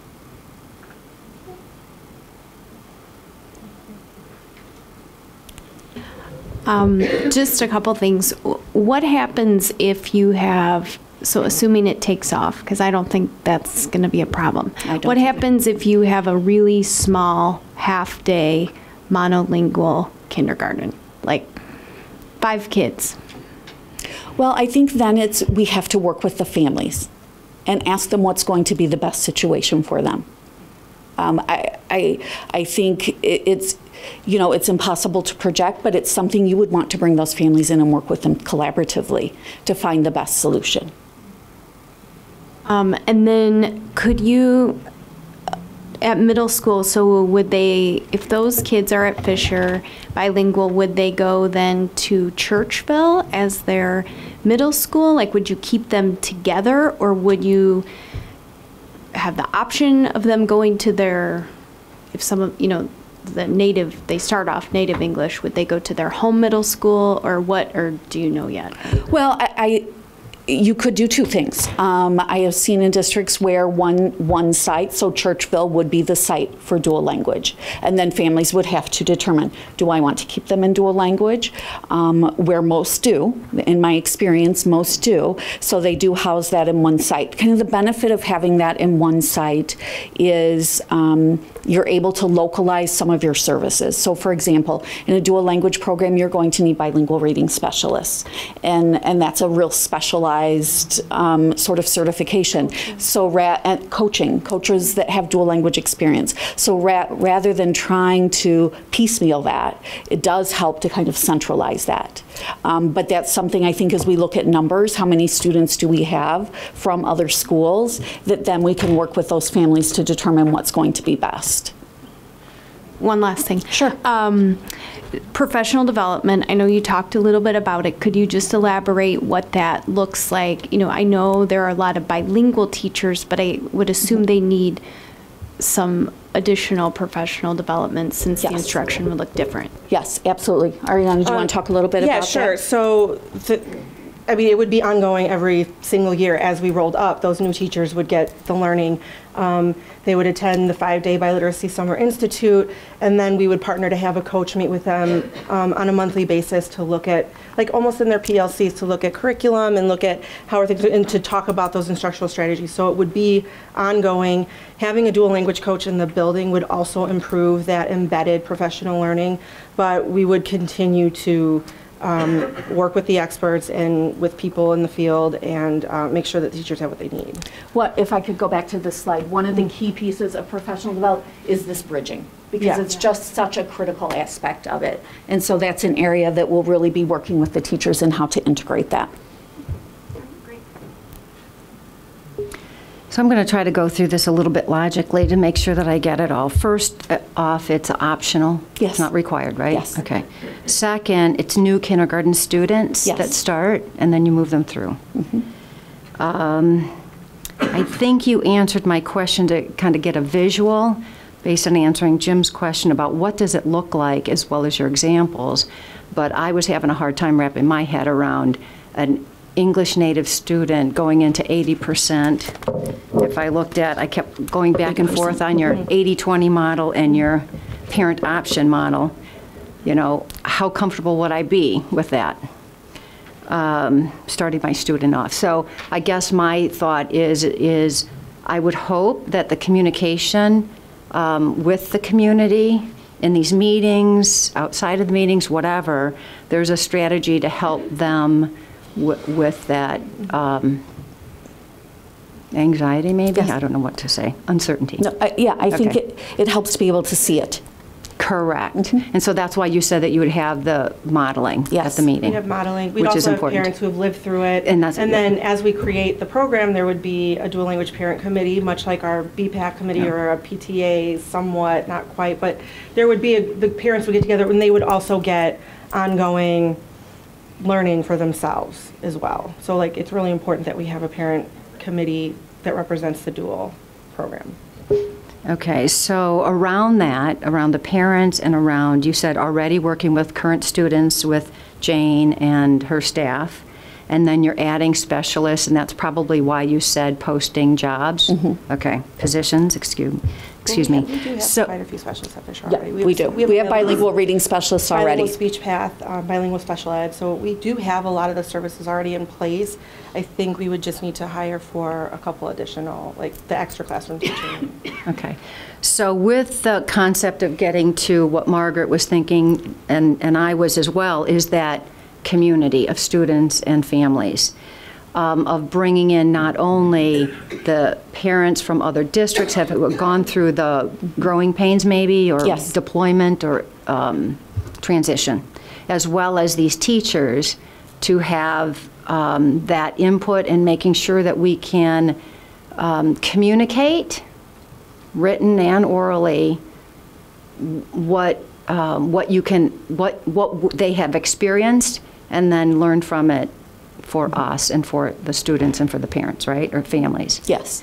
Okay, initially and then throughout the implementation, I would hope. Yes. Okay. You answered the question about what other districts. How long have they had the programs? That was the other question about the district. Oh, Barrington's actually graduated their first cohort last year. So it's been around for a while. Naperville has their first cohort in high school. District 59, I am not sure about. They actually, no, K-8. their first cohort's in 8th grade. Okay. And I believe Schaumburg has graduated. They're another long-standing program. Graduated, and they have several languages.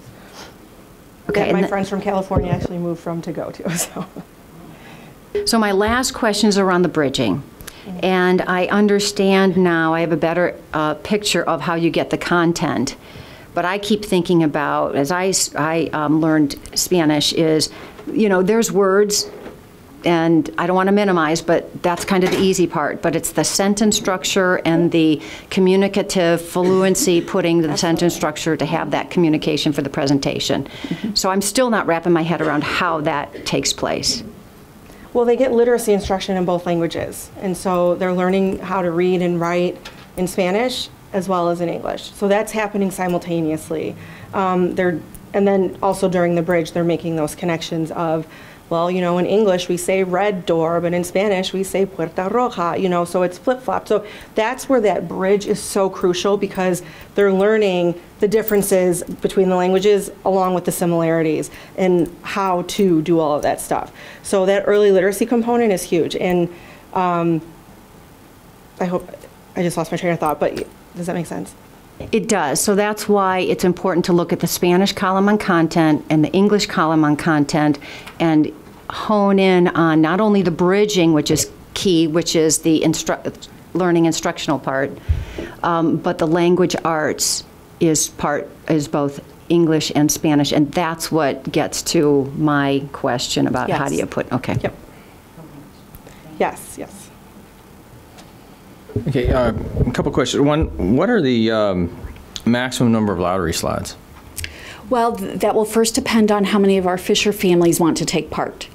So, so what's max capacity for the program, I guess I should say?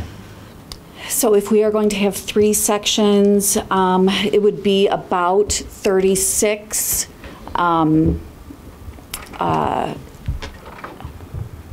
native English speakers, sorry. Lost my train of thought. 36 and 36. What's the minimum to run the program? Is it 2 sections? Well, we certainly have enough native Spanish speakers for 3 sections. So, you want to get as close to that 50-50 allocation. I have seen programs run that are not exactly 50-50, but you want to get it as close as possible. So I really wouldn't want to go below 25 native English speakers. Okay. Okay, because I mean, this is where my question is going, which is, so you said that basically no one at Fisher is going to be forced to do anything that they don't want to do. Correct. Right. So then this becomes a totally a parent choice question, and it's not. Our decision is somewhat irrelevant as to whether the program runs or not. The parents will vote to either join the program or not. If Correct. you don't get 25 parents, you don't run the program. Is that? Well, then you would have to look at how many sections do you run. That would be a question then for that I would love to have a conversation about, that if you don't get the parent, I think you're going to get a waiting list. But just as a kind of fallback policy, if you wouldn't get enough and the program changed, I would like to have a conversation again about the changes you may make to it. Just emphasizing the point that this is all about parent choice. Absolutely about parent choice. You know, at this point in time, they're either going to opt in or they're not. The question that I have then is, when do we know that versus when are we spending money? And that's why we want to get that lottery going in February, so that we have that opportunity to see how many there are. And if, again, I agree with you, I think we'll have a waiting list, but if that doesn't happen, that gives us the time we need to come back and say, okay, here's what we're thinking. Okay. Another question, kindergarten the only point of entry for the program? Typically, you do not have native English speakers begin past the fall of first grade, just because the advancement in Spanish has already gotten so great. When students move in who are native Spanish speakers and they move in different grades and the program has already rolled up, you have to really look at it at a case-by-case basis.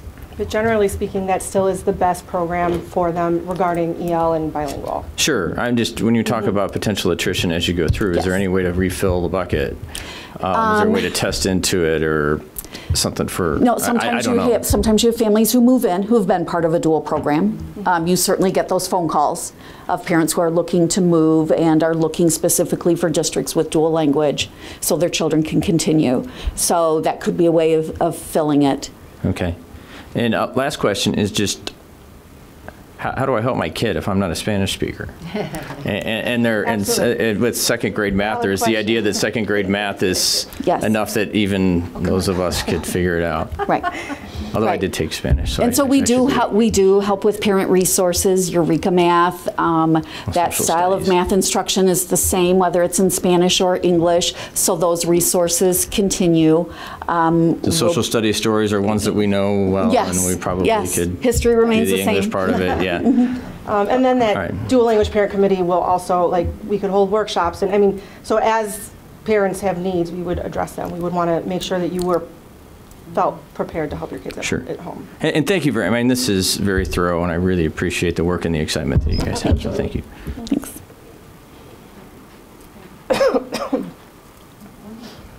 If you don't mind, just first a comment. We had a discussion of equity a little bit ago, and I think this really demonstrates our commitment to Fisher. It's an amazing, amazing program, and it's going to house at Fisher with priority to Fisher. And I think that shows a commitment to that school community more than it is imposing a cost by leaps and bounds. And that's just my comment. Gaps. You had a little bit of gap here. You showed us the study of North Carolina. And then I think you had, did you have static gaps? At any rate, I went back to Mary's presentation back in October about gaps. And it just reinforced, every year we talk about gaps. Every year. They don't go away. They get worse. They get worse. You've tracked them over time. In October, in the last 3 years, particularly for free and reduced lunch, they got worse. Yes. This is finally something we're doing about gaps. And you've tracked the benefit in that one particular group. Can you talk about how this might affect other gaps that exist in our district, in the homeschool, the other gaps that exist, and how we can think about that? Well, I would say many times students who are in dual language program also are in other of our subgroups, whether it is free and reduced lunch, students with special education needs, African American, and dual language programming instruction closes all of those gaps for those students.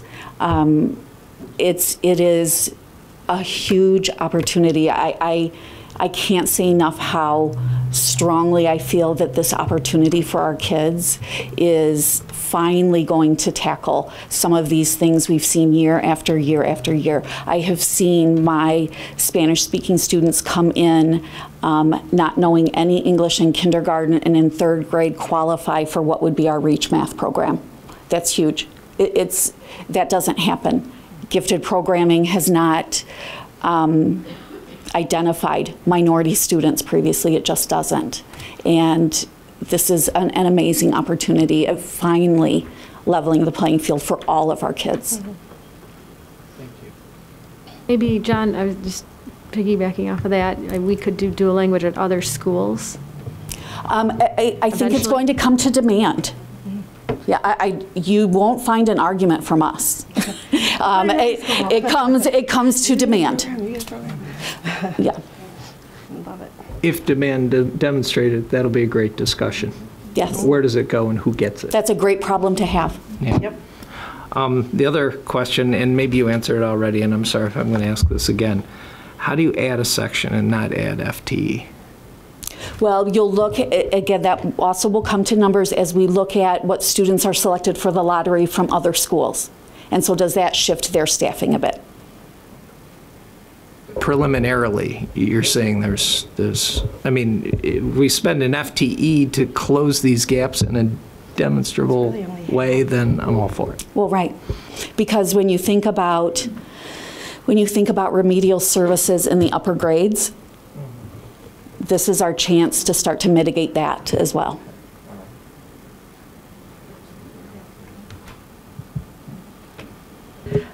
So I just want to say thank you. And I'll be very honest. Initially, I was very concerned about the timeline, about having an approval in January. So what you helped me do, you helped waylay some of my concerns on one, I understand why we need that. And the other part that I didn't quite get is how the community would be involved and their input could be included if the board had already approved something. But you also minimize that concern. Going forward, can I ask two things? One, can you talk about what type of assessment might be to show that the program is working, planned? And then the other part is, can you outline maybe more, we talked through it, but can you outline exactly how the community might be involved? Like all those different things that you mentioned about the board and how those resources, can you put that out there so we can share that? We can include that in the January 9 board docs. Perfect. As an update. Thank you. As to your first point, Margaret, we're trying to get, as I've said before, into kind of a program evaluation cycle where we would take a look at all of our programs on a regular rotating basis. And we want to, anytime we have something that's new, we want to start that process on the front end by identifying outcomes and doing that type of thing, which we haven't necessarily done in this district in the past. So I just want to reinforce that this program would be identified next year as one of the things that we look at because we want to make sure that we start with the implementation piece right away, but that all of the programs that we have, we want to continue to ramp up our ability to take a look at what's working and how to improve and if there are other things we should do better. And we've talked about that before, but I just wanted to re-emphasize that that's something that we intend to continue to do.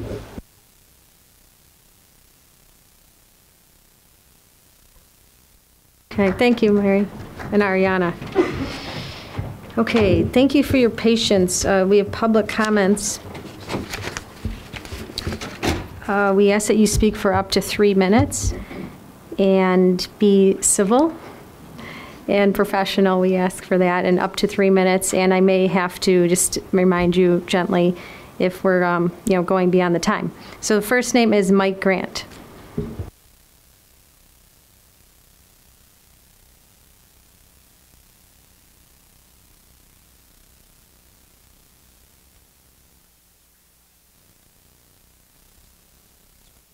There you go. All right, is that better? Okay. My name's Mike Grant. I was born and raised in Elmhurst. I graduated from York in 1988. I just wanted to talk very quickly. I'm here representing the Elmhurst Lacrosse Youth Program Board. We're very interested in just making sure that the Board of Education knows how committed this community is. It's a very passionate lacrosse community in Elmhurst. We have yearly, between boys and girls, we average around 400 boys and girls every spring that participate in lacrosse. I think we've seen at York the great success that the boys and girls programs have had at York in the recent years, hiring of great coaches, which the parent base is very, very appreciative of.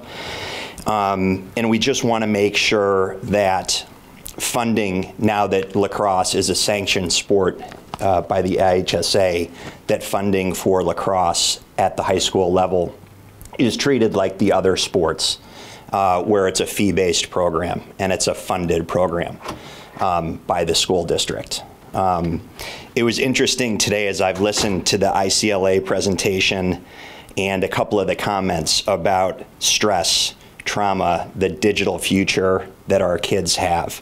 And then there was a comment about kids going from middle school to high school and hitting the wall. I think that was the comment that I heard.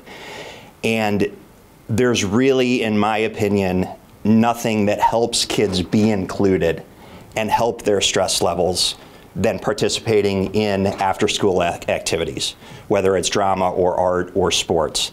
And in order for as many kids to participate as possible, it needs to be affordable to as many kids as possible. And that's what we really just want to make sure that that's what can hopefully happen. So that was all. Thank you.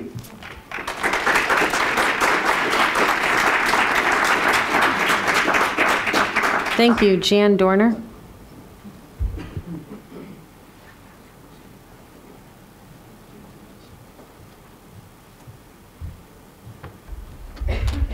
I'm Jan Dorner, and last month I spoke to you about, I was under the impression that you and closed session had discussed policy. And I was wrong, and I apologize. But I was told by several people that had attended the policy committee meeting that that indeed was the case, that you were going to discuss the PE policy waiver in closed session. Now, I don't know what was said at the committee meeting, but perhaps if you recorded your committee meetings, I could have reviewed it before accusing you. So once again, I would ask you to please record your meetings, your committee meetings, and I apologize for accusing you wrongly. Thanks. Thank you. Robin Petchel.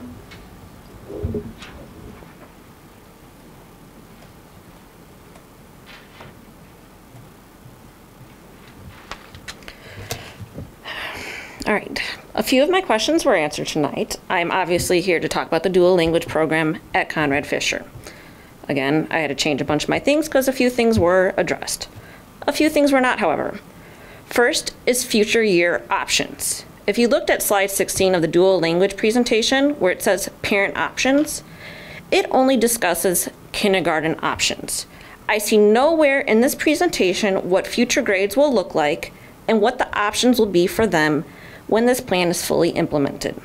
The only time any grades besides kindergarten are talked about in this presentation is when it involves students that opt into the dual language program. Nothing about the at-risk students or the students that opt out. What is the plan for these students and their options after kindergarten? Next one is, briefly, it was well, more than briefly, the situation of housing these classrooms at Fisher. I don't know how they got their math. Yes, there are currently 4 kindergarten sections at Fisher. They're housed in 3 classrooms. Two of them are a half day, morning and afternoon. For them to have 5 programs, 4 full days and a half day, you need 5 classrooms. There is not space for 2 more classrooms at our school.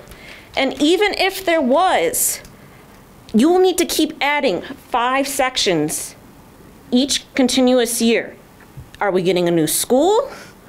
Or eventually are you sending these students elsewhere? Because this is not a sustainable plan. Next, while looking through the links that were attached to our district's dual language website that were referenced earlier, I found this excerpt. Promoting cohesion between the two-way immersion program and the general education strand within the school is a key priority for programs that operate as strands. Before the decision is made to implement the two-way immersion program, it is useful, again before, it is useful to provide informational sessions about the two-way immersion model to all staff members and parents at the school, not just those likely to be involved in the program, and to allow them to ask questions and voice their concerns at this time. Following these informational sessions, some schools ask staff members and parents to vote on whether or not they would like to initiate a two-way immersion program. This approach of providing background information, responding to questions and concerns, and allowing everyone to vote on the implementation of the program promotes buy-in from everyone and helps reduce the tension that can arise when programs operate as strands. Why was this recommendation from a site you guys put out followed? Why were we not given our informational sessions before, discussion before? Why were our questions not asked before? Trust me, we've been begging to be involved. One last comment. At the policy meeting I attended about accepting PTA donations, we were told by Ariana Leonard during this meeting that teachers at our school have everything they need to teach in both English and Spanish, and also that teachers never have to translate their own materials at our school. This was either an outright lie or complete ignorance of the situation in our school. Maybe you guys should go and look into that a little more. Go ask teachers about it, because I could tell you that's not true. Go ask teachers if they've ever had to translate. I'm almost done. Thank you. Go ask teachers if they've actually ever had to translate their materials. Go ask them about the grade 4 writing curriculum right now, because I think you'll find some current and interesting answers. And if that's about our current bilingual program, I don't have much faith in a new program either. Thank you. Next is Tanya Cummings.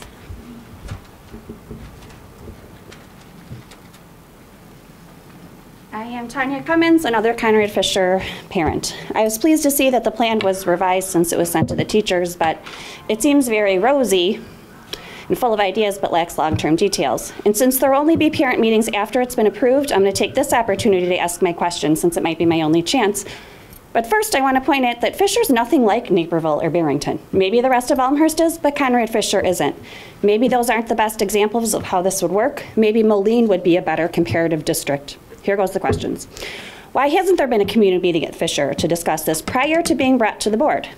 How can an 80-20 split of Spanish and English be most beneficial to native speakers of both languages? Will the program still run if there's not a 50-50 mix of native English and native Spanish speakers? How many of our veteran non-bilingual teachers will be forced to leave Fisher? Because there's 2 populations at Fisher, not just 1. Will allowing students in from across the district affect Fisher's Title I status and or funding?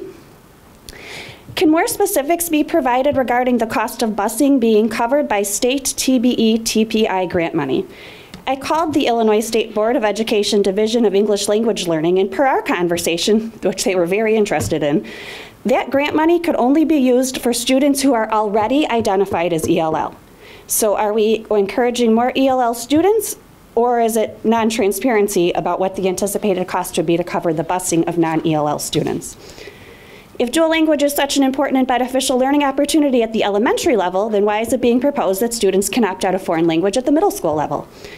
Can research be provided showing how a Spanish dual language program affects students who have IEPs, 504 plans, or speak another language other than Spanish at home? Can more current research be provided showing the success of dual language in schools with high poverty and transient populations, since the graph on the proposal is from 15 years ago? Is it considered best practice to begin professional learning and curriculum development in January or February for a program slated for an August start? keep asking this one. Why has the Spanish-speaking population not been included in the conversation? The dual language survey wasn't in Spanish, nor was the single Conrad Fisher parent on the dual language committee Spanish-speaking. What are the plans for future years for students for whom Conrad Fisher is their home school but opt out of the dual language program? Why the rush to implement the program next year when, per your own research, and I use the term loosely because the dual language survey was a travesty and didn't include ramifications of potential programming when asking these questions, there really isn't overwhelming parent interest. Why is this being implemented only at Conrad Fisher? Why not split Spanish dual language classrooms among 2 schools? Because that would prevent the segregation.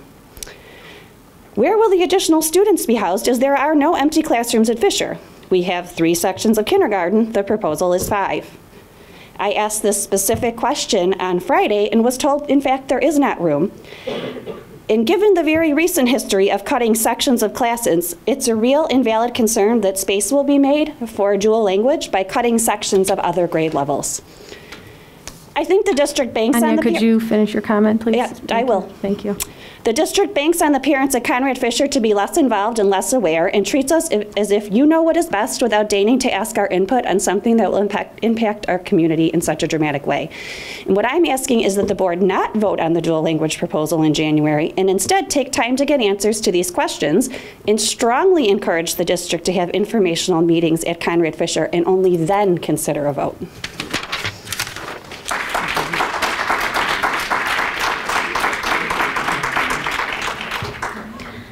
Next is Cindy Kraus, and then Amy Klug.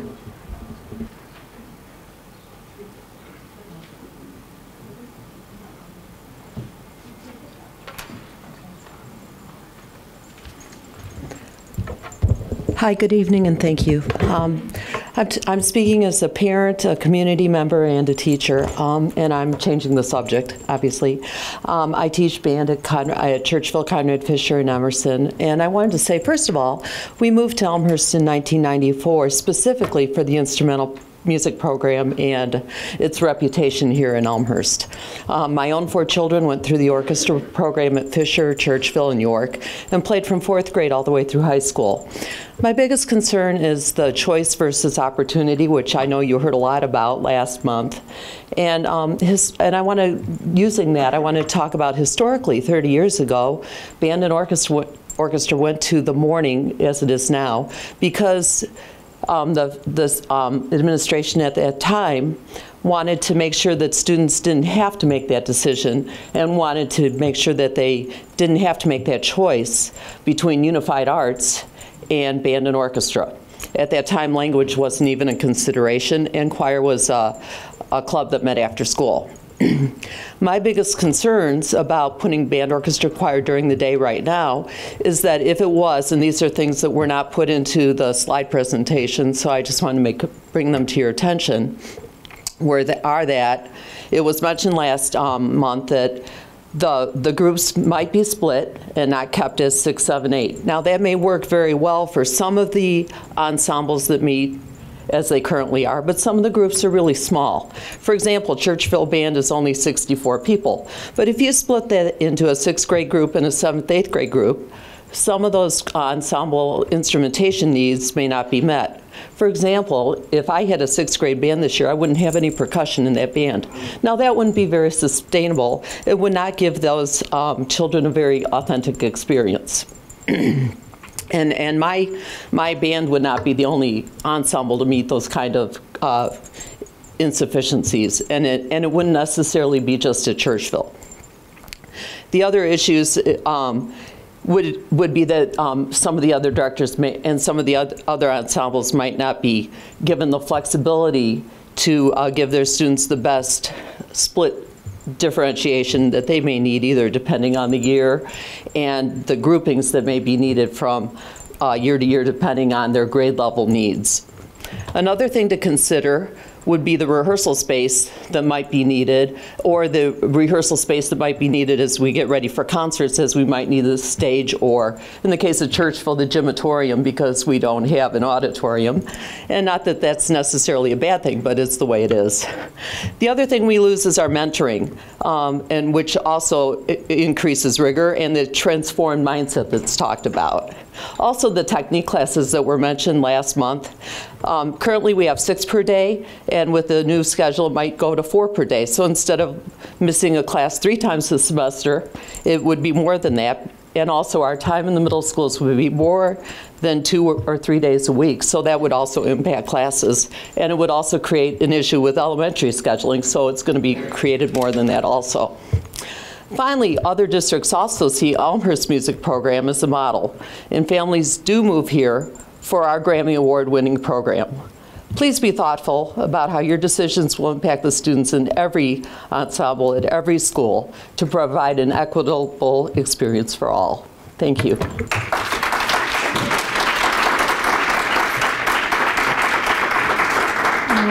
Amy Klug.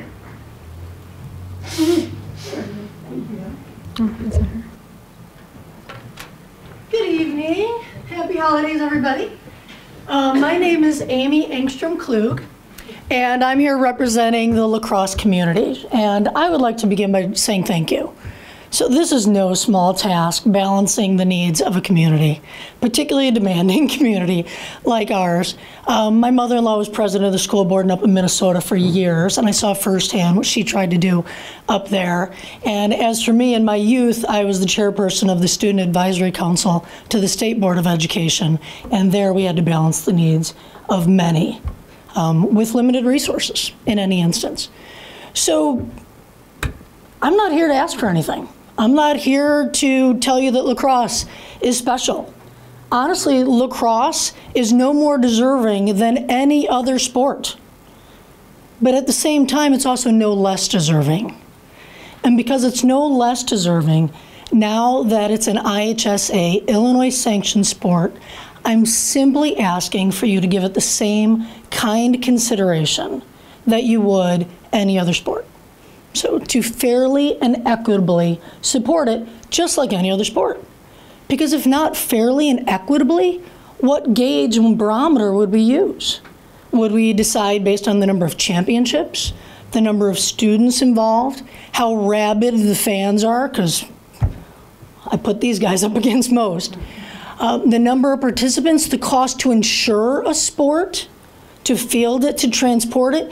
If not fairly and equitably, if we don't take that pool of resources that we have in our community and divide it so that every student who wants to be a part of an after-school program or a sport like ours can be a part of it, then I don't know what other gauge we'd use. So I'm simply here to ask you to give us the same consideration that you would give to women's softball, to football, to the dance team, or any other team so that our kids can play a sport that they've grown to love and we've grown to love here in our community too. So that's it. I'm just here to say thanks and please give us a fair shot. That's it. And next is Dana Sidor, and then Therese Feeney.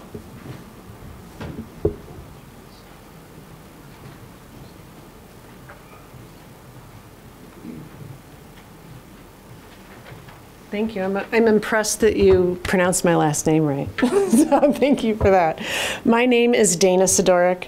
I am a parent of a now graduated lacrosse player and a senior lacrosse player. So I don't have a whole lot of stake in this decision, but I am here representing over 600 current and future York lacrosse players and their families ranging from 8 to 18 years, and I think that coincides with the numbers we heard before. Lacrosse is an immensely popular sport in the community and has been the fastest growing in terms of participation. At the high school level alone, it provided an opportunity for close to 200 players in 2017, and there were so many freshman boy players that a second team was fielded. I could stand here and praise the performance of the program both on and off the field, and the remarkable feats that have been achieved in this to date 100% self-funded sport or program at York. And while this is tempting, I don't think that's the best use of my 3 minutes, nor is it particularly material to the discussion at hand, which is whether to treat lacrosse as a sport entitled to its equitable share of the district-provided athletic funding pool. For the lacrosse community, the current request for equal treatment began almost 2 years ago when IHSA announced in the spring of 2016 that lacrosse would move from a designation of emerging sport to a fully sanctioned status in the spring of 2018. And this 2-year time window was provided between announcement and official sanctioning to give the high schools adequate time to prepare the necessary infrastructure and support.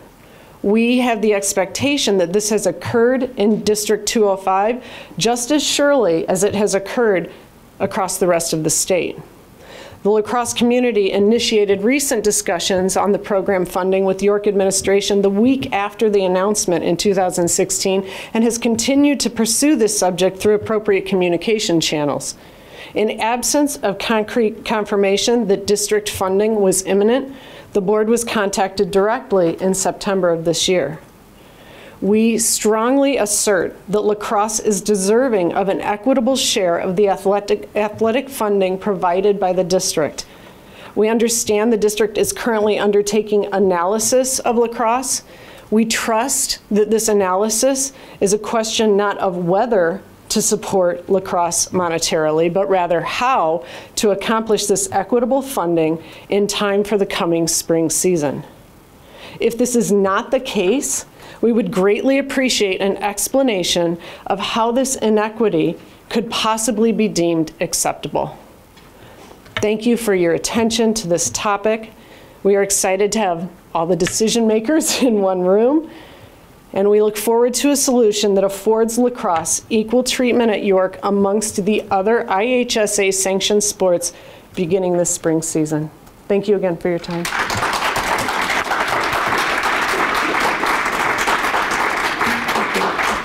All right, Therese, and then Bob. I can't read the last name. Hi, my name is Therese Feeney, and we've been a Duke's lacrosse family since 2007. While the previous speaker didn't elaborate what the successes of the program have been, I do want to highlight that because I think it's important for you to recognize what the community has built over the last 11 years at York High School. High school sports promote citizenship, sportsmanship, and school pride, provides a sense of community for its participants in the student body, and it teaches lifelong lessons of teamwork, self-discipline, and the importance of continued physical and emotional development. The York Boys Lacrosse program has contributed to the development of its participants in the community in many ways since it was founded back in 2006. The boys lacrosse program has achieved the following successes. Their success on the field has included a 2012 second place finish in the B division in the state. When they moved to the A division in 2014, they have been the conference champions for the last 3 years. That's 15, 16, and 17. And in 2016, they reached the Elite Eight in the state playoffs. And the boys head coach, Don Canfield, was named the Illinois High School Lacrosse Association's Coach of the Year in 2015, and we're very lucky to have him be part of the program. The success in the classroom by the boys, 2 of the Duke boys lacrosse players have been named academic All-Americans, a very difficult feat to achieve. In 2017, 9 players were named All-Conference and Honorable Mention accolades.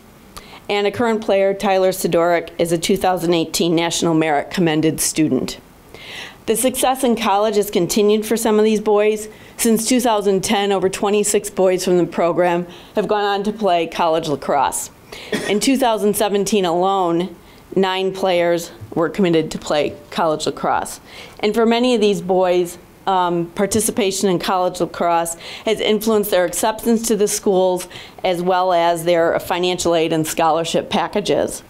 The success in the community, the boys program at York has partnered with the Elmhurst Youth Lacrosse Program assisting with coaching, running clinics and other events, providing the high school boys a chance to teach and mentor the younger players within the community. And the boys volunteer each year at Feed My Starving Children. That event was held last night, and over 60 boys participated, packing close to 33,000 meals for to go around the world. And finally, I'd like to just very briefly share my family's experience with the program. Our oldest son, Brian, played from 2007 to 2011. He found a true passion with the sport.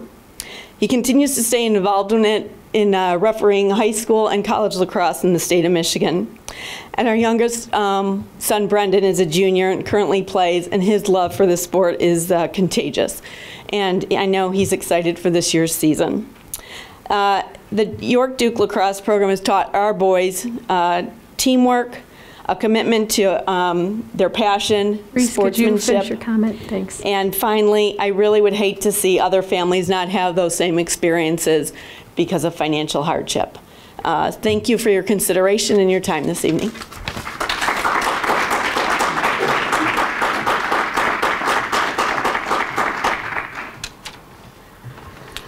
Good evening. I know it's been a long night, so I'll be brief. And I think the passion has shown through with a number of my other colleagues. My name is Bob Dew. I represent both Elmhurst lacrosse with Mike Grant, and also have a senior on the team and a young one hopefully coming up through the years. And so there's three main topics. It's fairness, it's competitive balance, and it's you've got a great thing going with this program, and let's keep it going. In terms of the fairness and equitable side of it, the default should be yes. It's an IHSA sanctioned sport. It's one that you want to have kids an opportunity to play. It's the fastest growing sport in America, and so you want kids to have an opportunity to play. It's an expensive sport. The kids provide their own gear. They provide helmets, pads, cleats, sticks, and to pay for the program on top of that becomes prohibitive for some families. Let's level the playing field. In terms of the competitive balance, we're playing against programs who are not self-funded like us. The rest of our conference, they pay for the program, either partially or wholly, and the balance is clearly going towards more funding, not less. So to keep the competitive balance in place, we need to fund this sport to keep it going. And finally, with what you have going here with this program, Mrs. Feeney spoke to a lot of it, but I think if you come to any game, the community that you have around this is huge. Come to a game in May, watch all the alums that are back on the sidelines with the kids because they care, right? I'm doing college visits with my son. He wears his York lacrosse jacket. 2 schools we've gone to, he's getting yelled at from across the field at kids saying, hey, did you go to York, right? So it's great. Beyond that, Coach Canfield's doing this the right way. You know, York is known as a team for being selfless. They play all over the state. Kids talk about how selfless the team is. They're doing things the right way. Beyond that, Coach Canfield, I was in a meeting the other day with one of my clients, and we got talking about lacrosse somehow. He said, you must go to New Trier because they have a great lacrosse program there. I said, no, I'm in the western suburbs. And he said, well, if you're in the western suburbs, I hope you're at York. And I said, I happen to be at York. Why? He said, Coach Canfield's one of the best coaches I know. This guy lives in Denver, right? So we're getting this brand recognition from Denver where people know what Don brings to the table. So just in closing, she mentioned the colleges. I just want to read a couple off here. You know, we got kids at MIT, Worcester, Marquette, Augustana, Illinois, Creighton, Wittenberg, Carnegie Mellon, Colorado, New Hampshire, and Butler. So I think the crew's doing something right. Let's keep it going.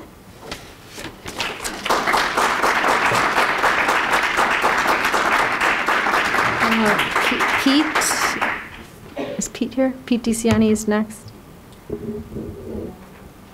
And that's it.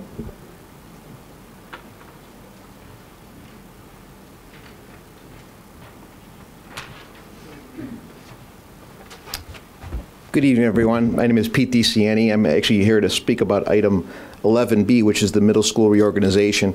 It came to my attention last month that the options for our kids may be decreasing as far as opportunities. And one of the things that my father, who was originally a business teacher at St. Joe's High School here in Westchester, came to Elmhurst was because we had the best comprehensive public schools in the Midwest, really, and in the area. And the reason why he pushed us to go to York and to go to Churchville, and many of my siblings went to Emerson, was because they had more options at some of the private schools. They could take a trade, they could take foreign language, they could take things that a lot of our private schools don't offer.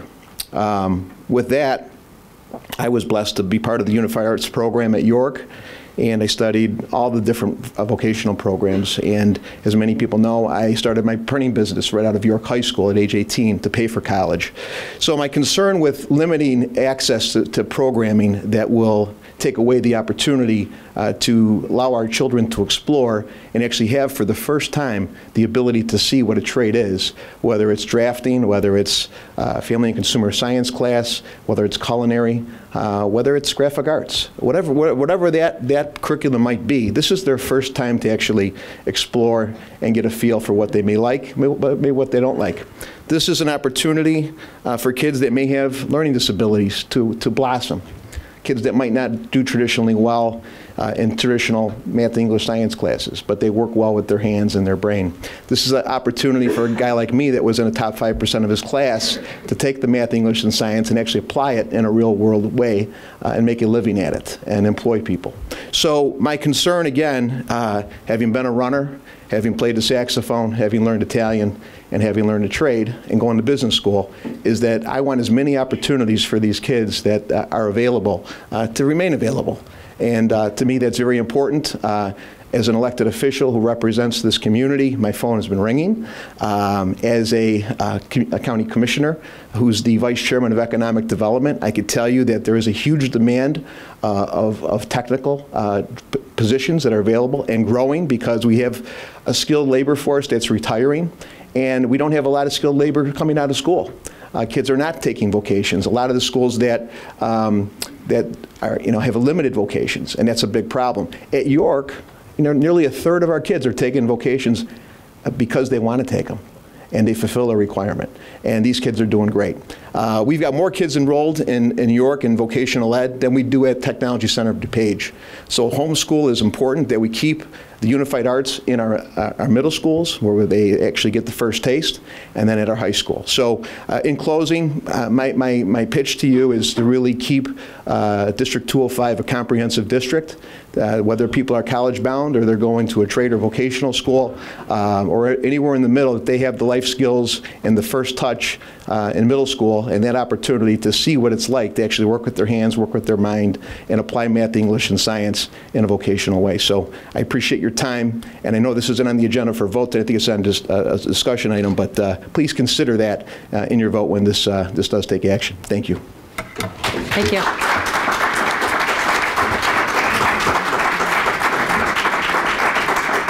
Okay, thank you. We're moving on to approval of board meeting minutes. Are there any comments for November 14th Board of Education meeting? John? Amy, I sent this to you already. I'm just going to say it in public here. I think it's the 8th sentence of Section 5B. I would like it to revise it to say, they also noted the community's overall satisfaction with the quality of education in the district is high, with strong intensity, with more than 50% of the residents report being very satisfied and 35% being satisfied, for a combined total of 85% positive response. I just wanted to clarify that sentence.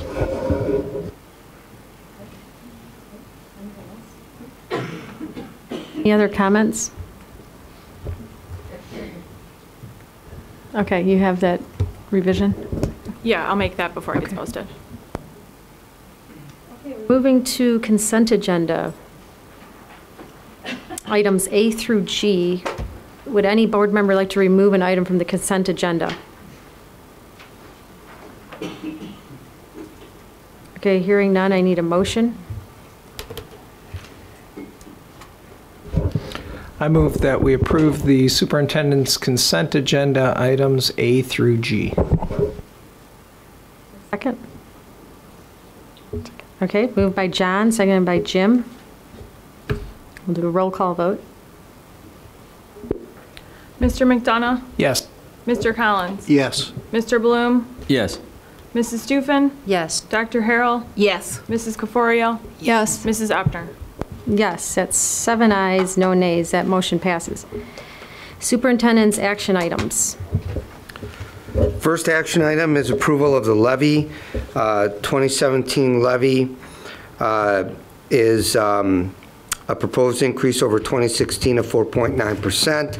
or $4,891,409.16, not including bond and interest.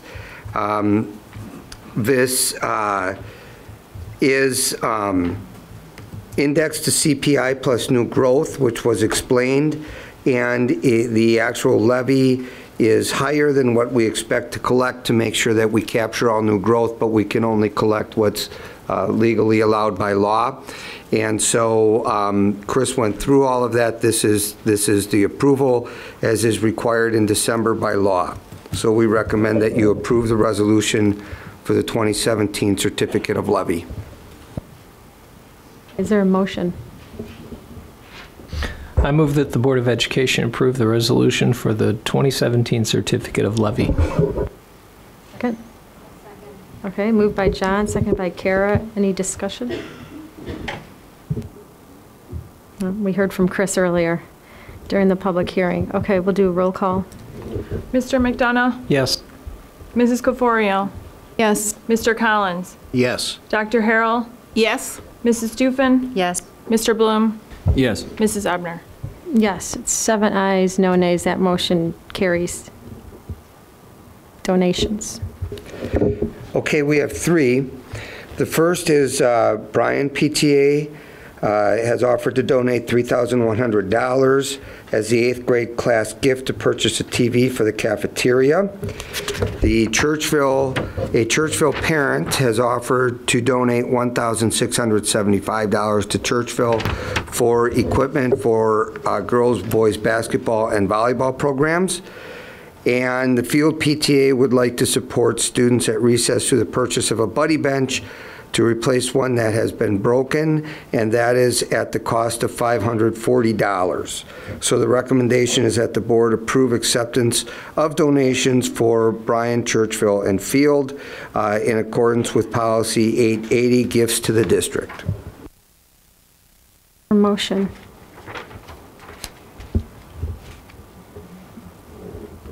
I forgot who's doing what.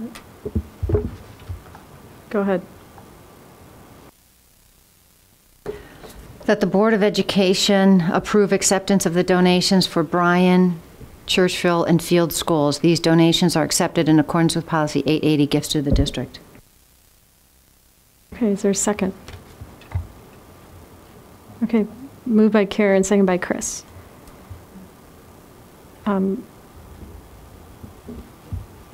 Sorry, I was assigned one of these for Bryan. Kara, I just forgot who was assigned to these. Okay, and what about Bryan? Okay, I'll take that one. So this is from the 8th grade class. They decided to donate money for a TV. So I want to thank the 8th grade class for doing that for Bryan. Churchville is next.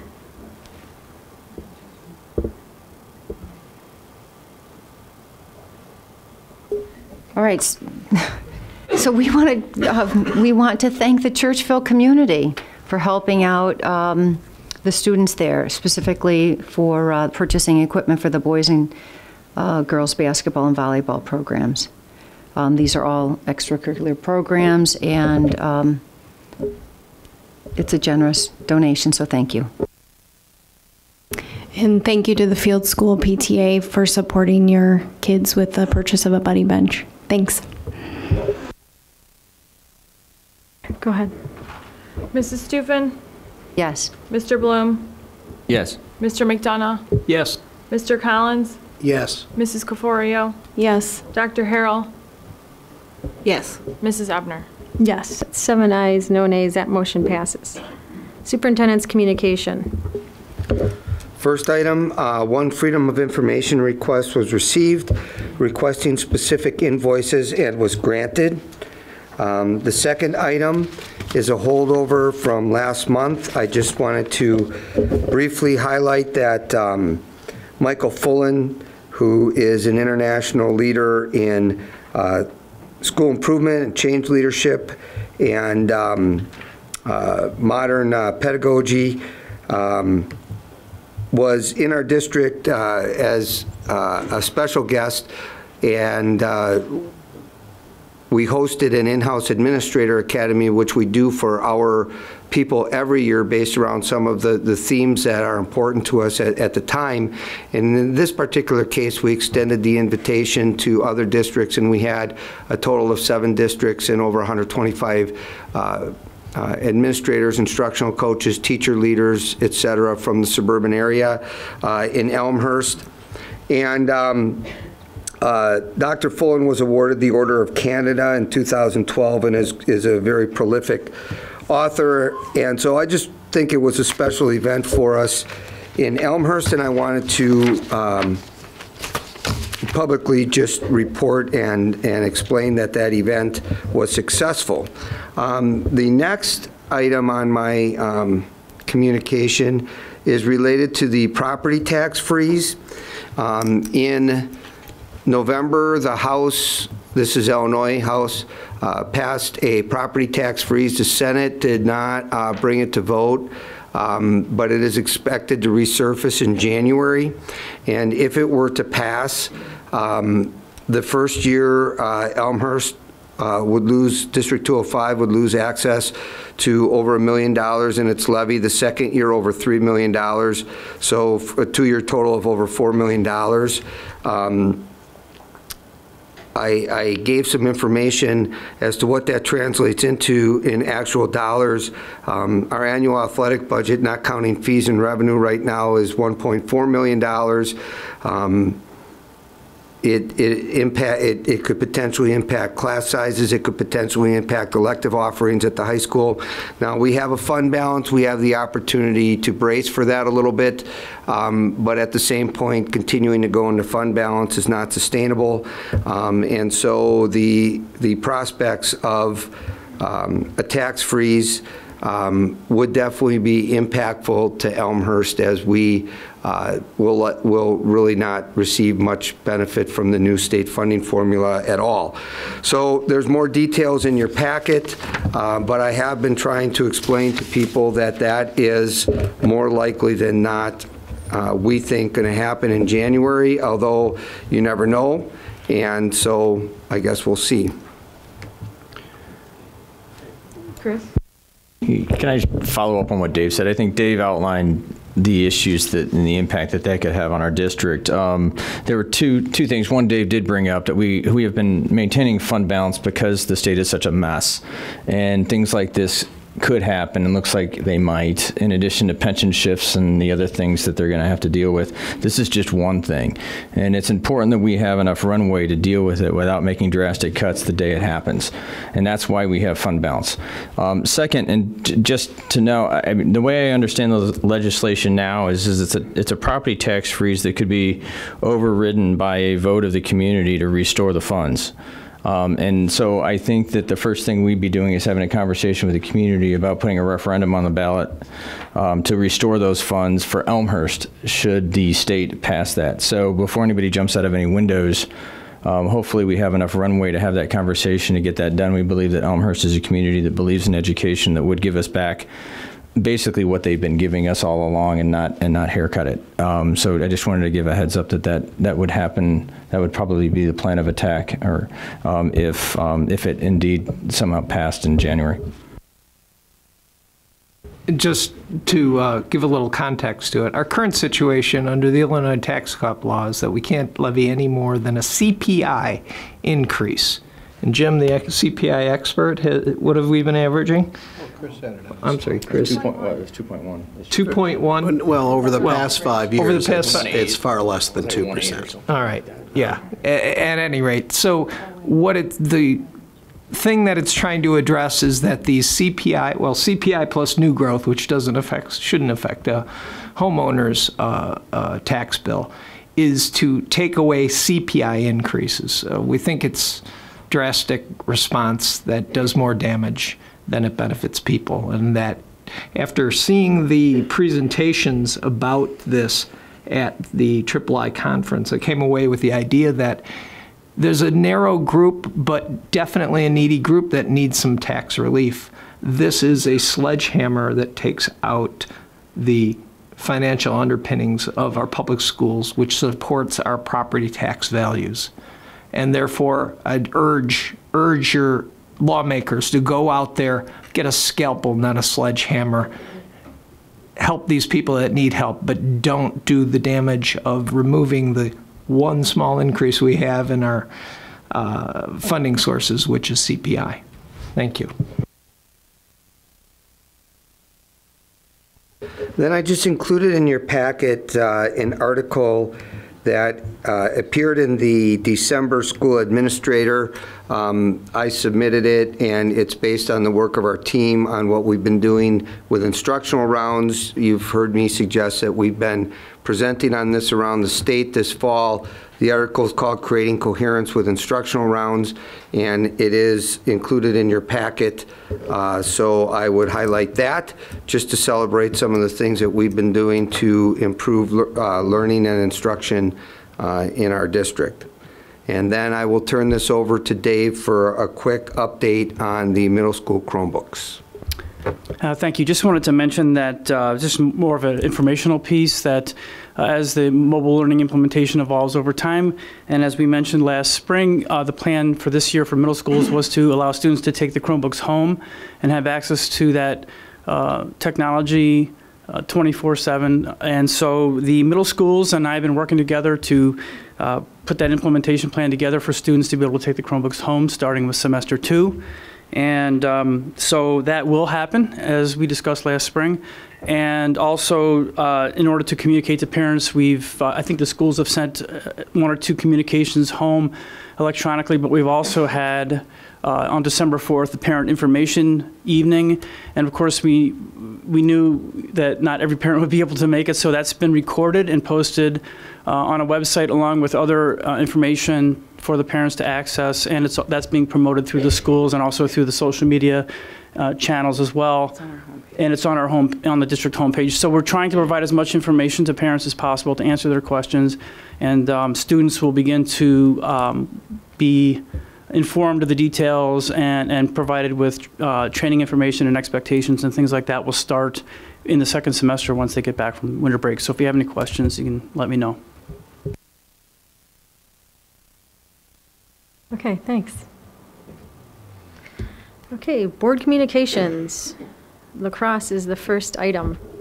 So we were given, oh, it's here. Okay, it's on board docs, yeah. The document.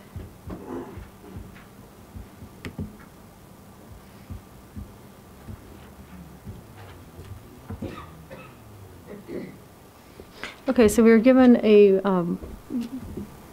one-page document from the administration outlining boys and girls lacrosse cost estimates.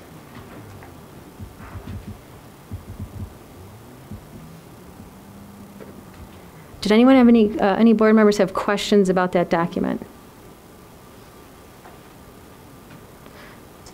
Okay.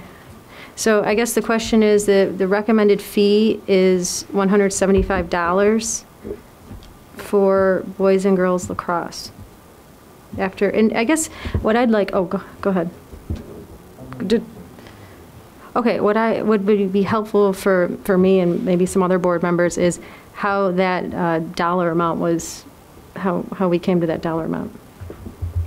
So I'm going to give you a high-level overview, but I'm going to turn this over to Dr. Cohen, who was working with Rob Wagner on putting some of this together. The $175 is the $175 amount is the dollar amount that would be equivalent to how we would handle like sports in terms of the participation and overall cost of the program. So I'm going to let Mark get into a little bit more of how they came up with these specific numbers and derived this. The document that I sent, it lists out some of the costs, sort of the overall costs that are associated with lacrosse. Coaching stipends. The coaching stipends are estimated to be the number of positions based on the size of the program. I believe we had estimated 5 positions for both boys and girls that would be paid coaching stipends. Those would have to be paid according to the contractually negotiated rate with the ETC for this, so it would have to fall in line with all the rest of our sports. So if we're going to be paying that stipend as a district, then they would they would fall on that schedule. We compared it to baseball, which is a like-sized program. Transportation costs, officials and tournaments, those are all based on historical data. Uniforms, both varsity and lower level. Equipment maintenance, you'll see that there's a cost of equipment maintenance for about $7,100 for boys. Boys are required to use helmets, at least based on the research we had. Girls are not required to wear helmets, they wear face masks. But so there's only slightly different costs, but the cost actually per participant is almost identical. Right about $600 per participant once you factor in the coaching stipend increases. The sports that have that overall cost per participant tend to hover at that $175 fee. There are the 4 different levels of fees for athletics. There's $125, $150, $175, and $200. The only sports that charge the $200 fee are those that have cost per participant over $1,000 per student. So that's how we arrived at that recommendation.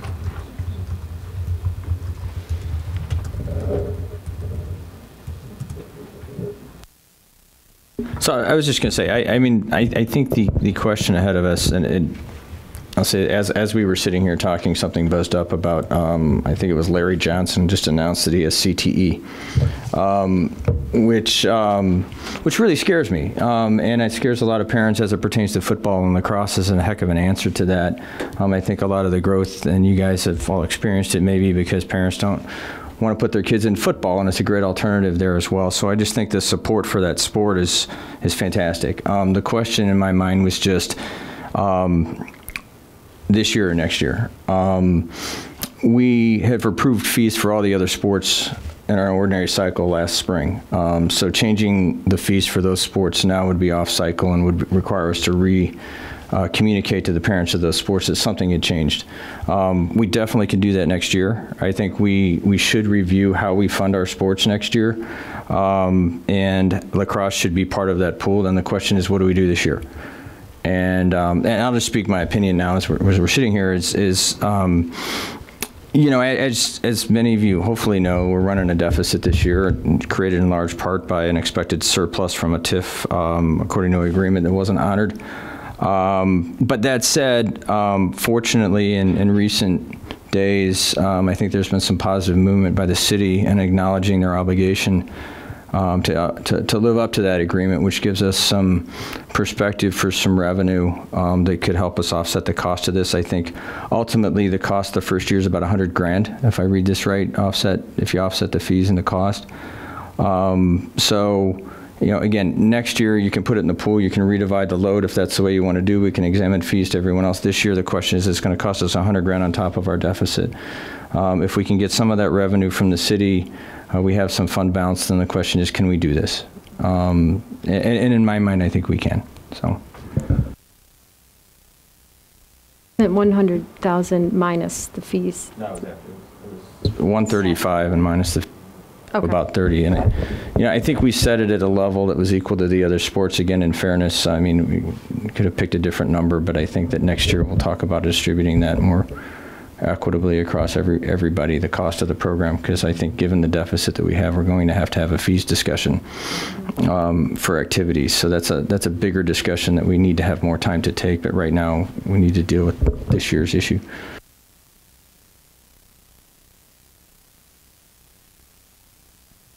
Yeah, I think Chris articulated exactly what the question is.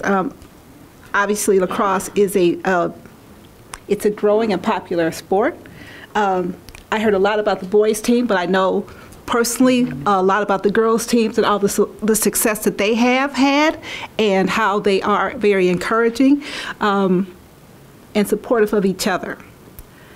So I think the challenge is, it's not about, is it a great program? It's not about, should it be funded? Thank you for all these parents who sat through the meeting and they heard all the discussions, and they heard all the discussions about all of the things that we're trying to do and all the things that require money and where we can make this money happen. So that's the challenge. And it is about all. And we're blessed to have very, very passionate parents about everything. And that's our challenge on the board, is how do we make those choices for all those passionate people. I think next year there will have to be a reassessment, and that's going to affect all of the sports. So for all those people who are very passionate about it this year, I hope they'll also be very passionate next year, where we're having a discussion, and there's going to be all of these parents who are concerned on why we're changing this and why we're looking at this. So I hope you're here to support us when that discussion comes, which will involve all the sports.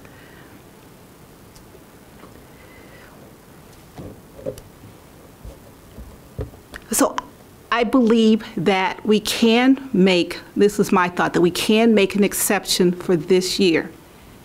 And it is an exception because it's not something that's budgeted. It is not something that we can do all the time. And this opens the door. It sets a precedent for many other things that will come up that are exceptions.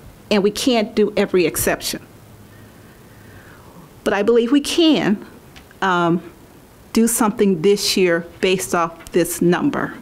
I think and I hope everyone will understand, I think there's going to be changes to the way the program is run when it's sponsored by the school versus when it's sponsored outside of the school. So I hope everyone's very supportive in that and of the athletic program and those changes that may need to occur. And then hopefully we can all make some lacrosse games and see some of the positive things that the students are doing and support our Dukes throughout. A little history to this. I think Mrs. Dorner will be able to tell me exactly the date that I'm referring to because I don't have it off the top of my head, but 2012, thank you. So lacrosse parents, and I'm sure she can quote the exact date of the meeting. The lacrosse parents came to the Board of Education and asked that the board recognize lacrosse as and I'll get the terminology wrong, but as an IHSA sport, so that York could play in postseason tournaments, et cetera. Asking the board only to recognize the sport and that the parents were perfectly willing to self-fund the sport. I think at that meeting I commented, that's fine, I was in support of that. However, the board should expect 4 years later, after those parents' kids had graduated and a new crop of kids were playing the sport, that parents would be knocking at our door saying, why aren't we funding it like every other sport? Well, more than 4 years have passed, and now it is a fully sanctioned IHSA sport beginning this spring. And there is something of the equity and fairness aspect to this. It's not like we didn't know this was coming. And here it is. So I think we should fund it. We should make an exception. We should fund it this spring. But something that we don't do, something we do well is we index our facilities rental fees to inflation. However, what we do to our parents who are paying sports fees is we don't index those fees. Parents can't anticipate a small increase each year. What we do is we let it go by, and then we do a massive review and we hike. And I think the last time we hiked fees, again, I'll go back to Mrs. Dorner, 2010, maybe, we had a big increase in sports fees. And I support that we need to go back and look at what we ask our parents to pay for fees because we can't afford to do everything. So we need a review of that. So I do ask the administration to go back, review that, bring that to us in plenty of time for the budgeting cycle. But I do think this is a case where we do need to make an exception, fund it this spring, and do a complete review of fees for sports, and then bring it back to the board at the appropriate budget cycle time. And for our fees, when I was looking at the spreadsheet, The sports fees cover about 25 to 30% of the cost of the program. So it's just about a quarter, the fees take care of a quarter of what we're paying. So we do need an overview, and I think the Finance Committee was going to do that in February. And I also think that, I don't know if this is an exception, because I think we should have included this at our last February when we did a fee review. And for one reason or another, we just didn't do that. But it's okay. I mean, let's take care of it now, and while we're talking. So I support the recommendation of the administration.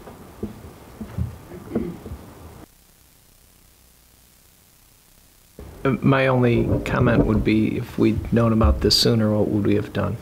We probably would have funded it, and we probably would have gone that extra 0.1% into deficit. No, we shouldn't be running a railroad that way, but this may be the exception because of the commitments that were made.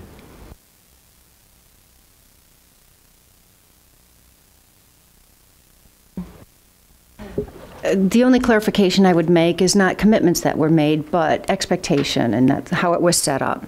And so because of that, and because it is IHSA approved, and it should have come to us earlier, I also support us with an exception, and hopefully this doesn't happen again, that we have to make the exception because it wasn't brought to us.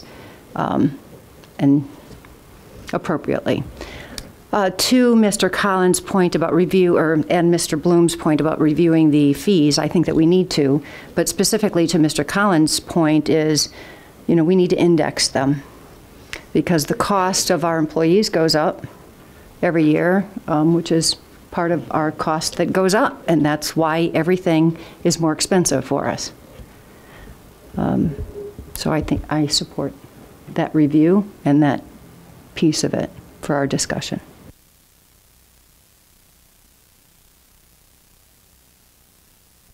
On this. Right, okay. I do have one last question. So the process from here, how do we go from here? Let's put it on the agenda for a vote on January 9th. Okay. Okay, everyone's said everything. Okay, so we're moving on. Middle school reorganization. There's nothing attached here. I just wanted to give an update on timeline. Tomorrow is a committee meeting to talk about this topic at 6 o'clock. And then we will have a town hall meeting in January. The date is not, we haven't determined the exact date. I think it'd be like around January 16th. But we'll get that date out as soon as we can. The PTA Council is helping with the town hall meeting. They're, I guess you could call them the moderator.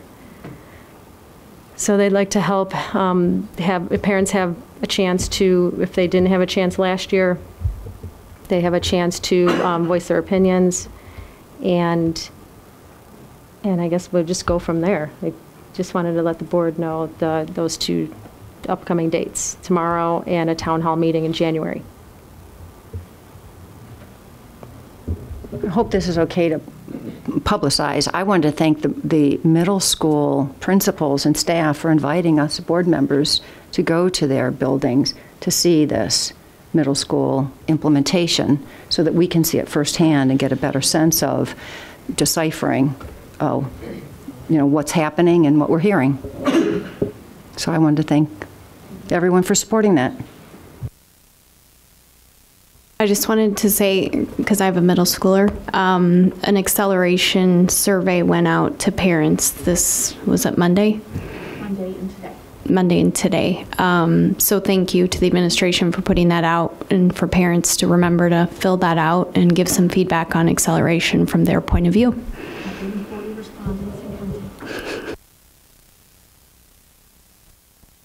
We have 140 respondents and counting.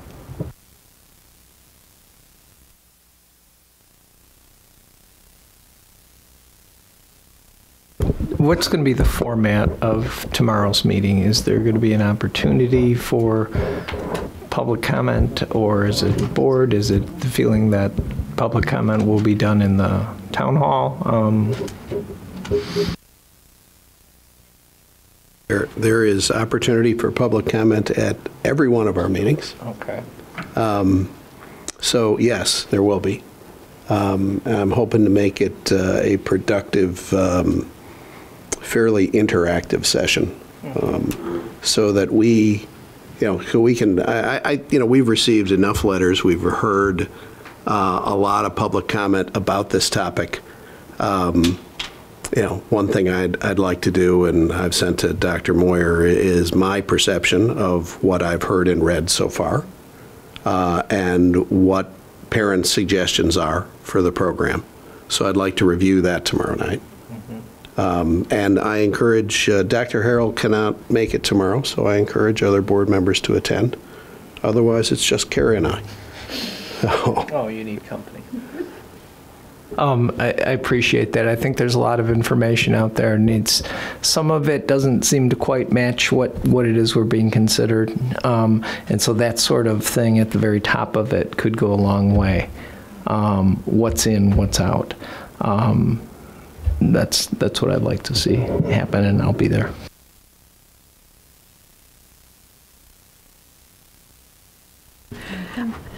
I want to thank.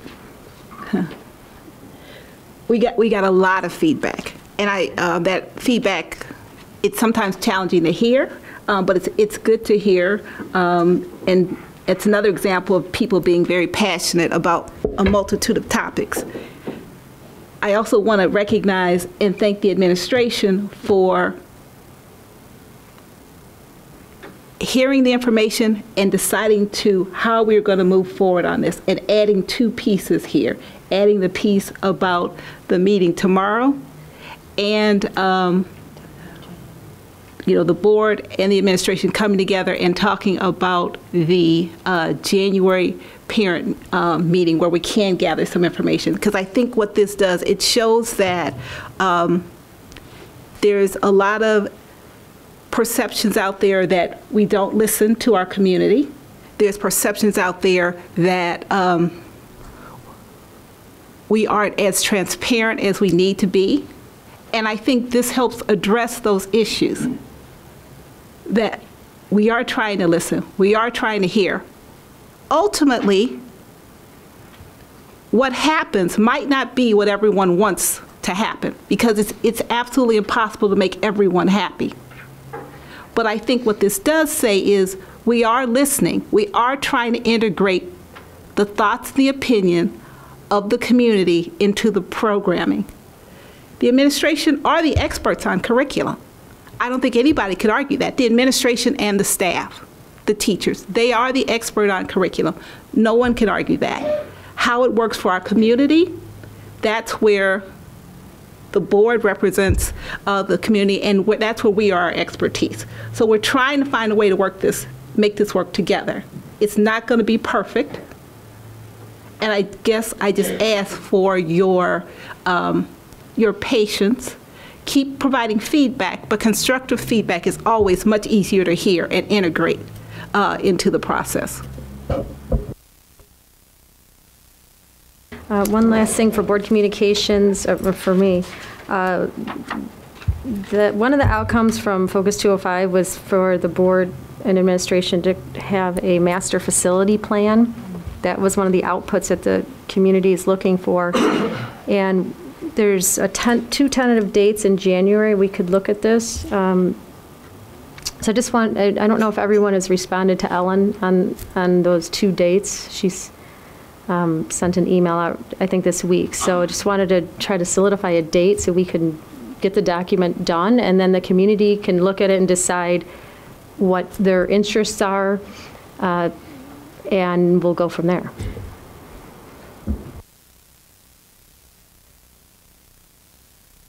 I just wanted to talk about the ONCC. So the O'Hare Noise Commission had their special meeting on Friday to take a vote. And as expected, they passed the interim fly quiet plan option A in a vote of 51 to 8. 2 of the 8 votes were Alderman Dunn and myself, which means that this plan goes to the FAA.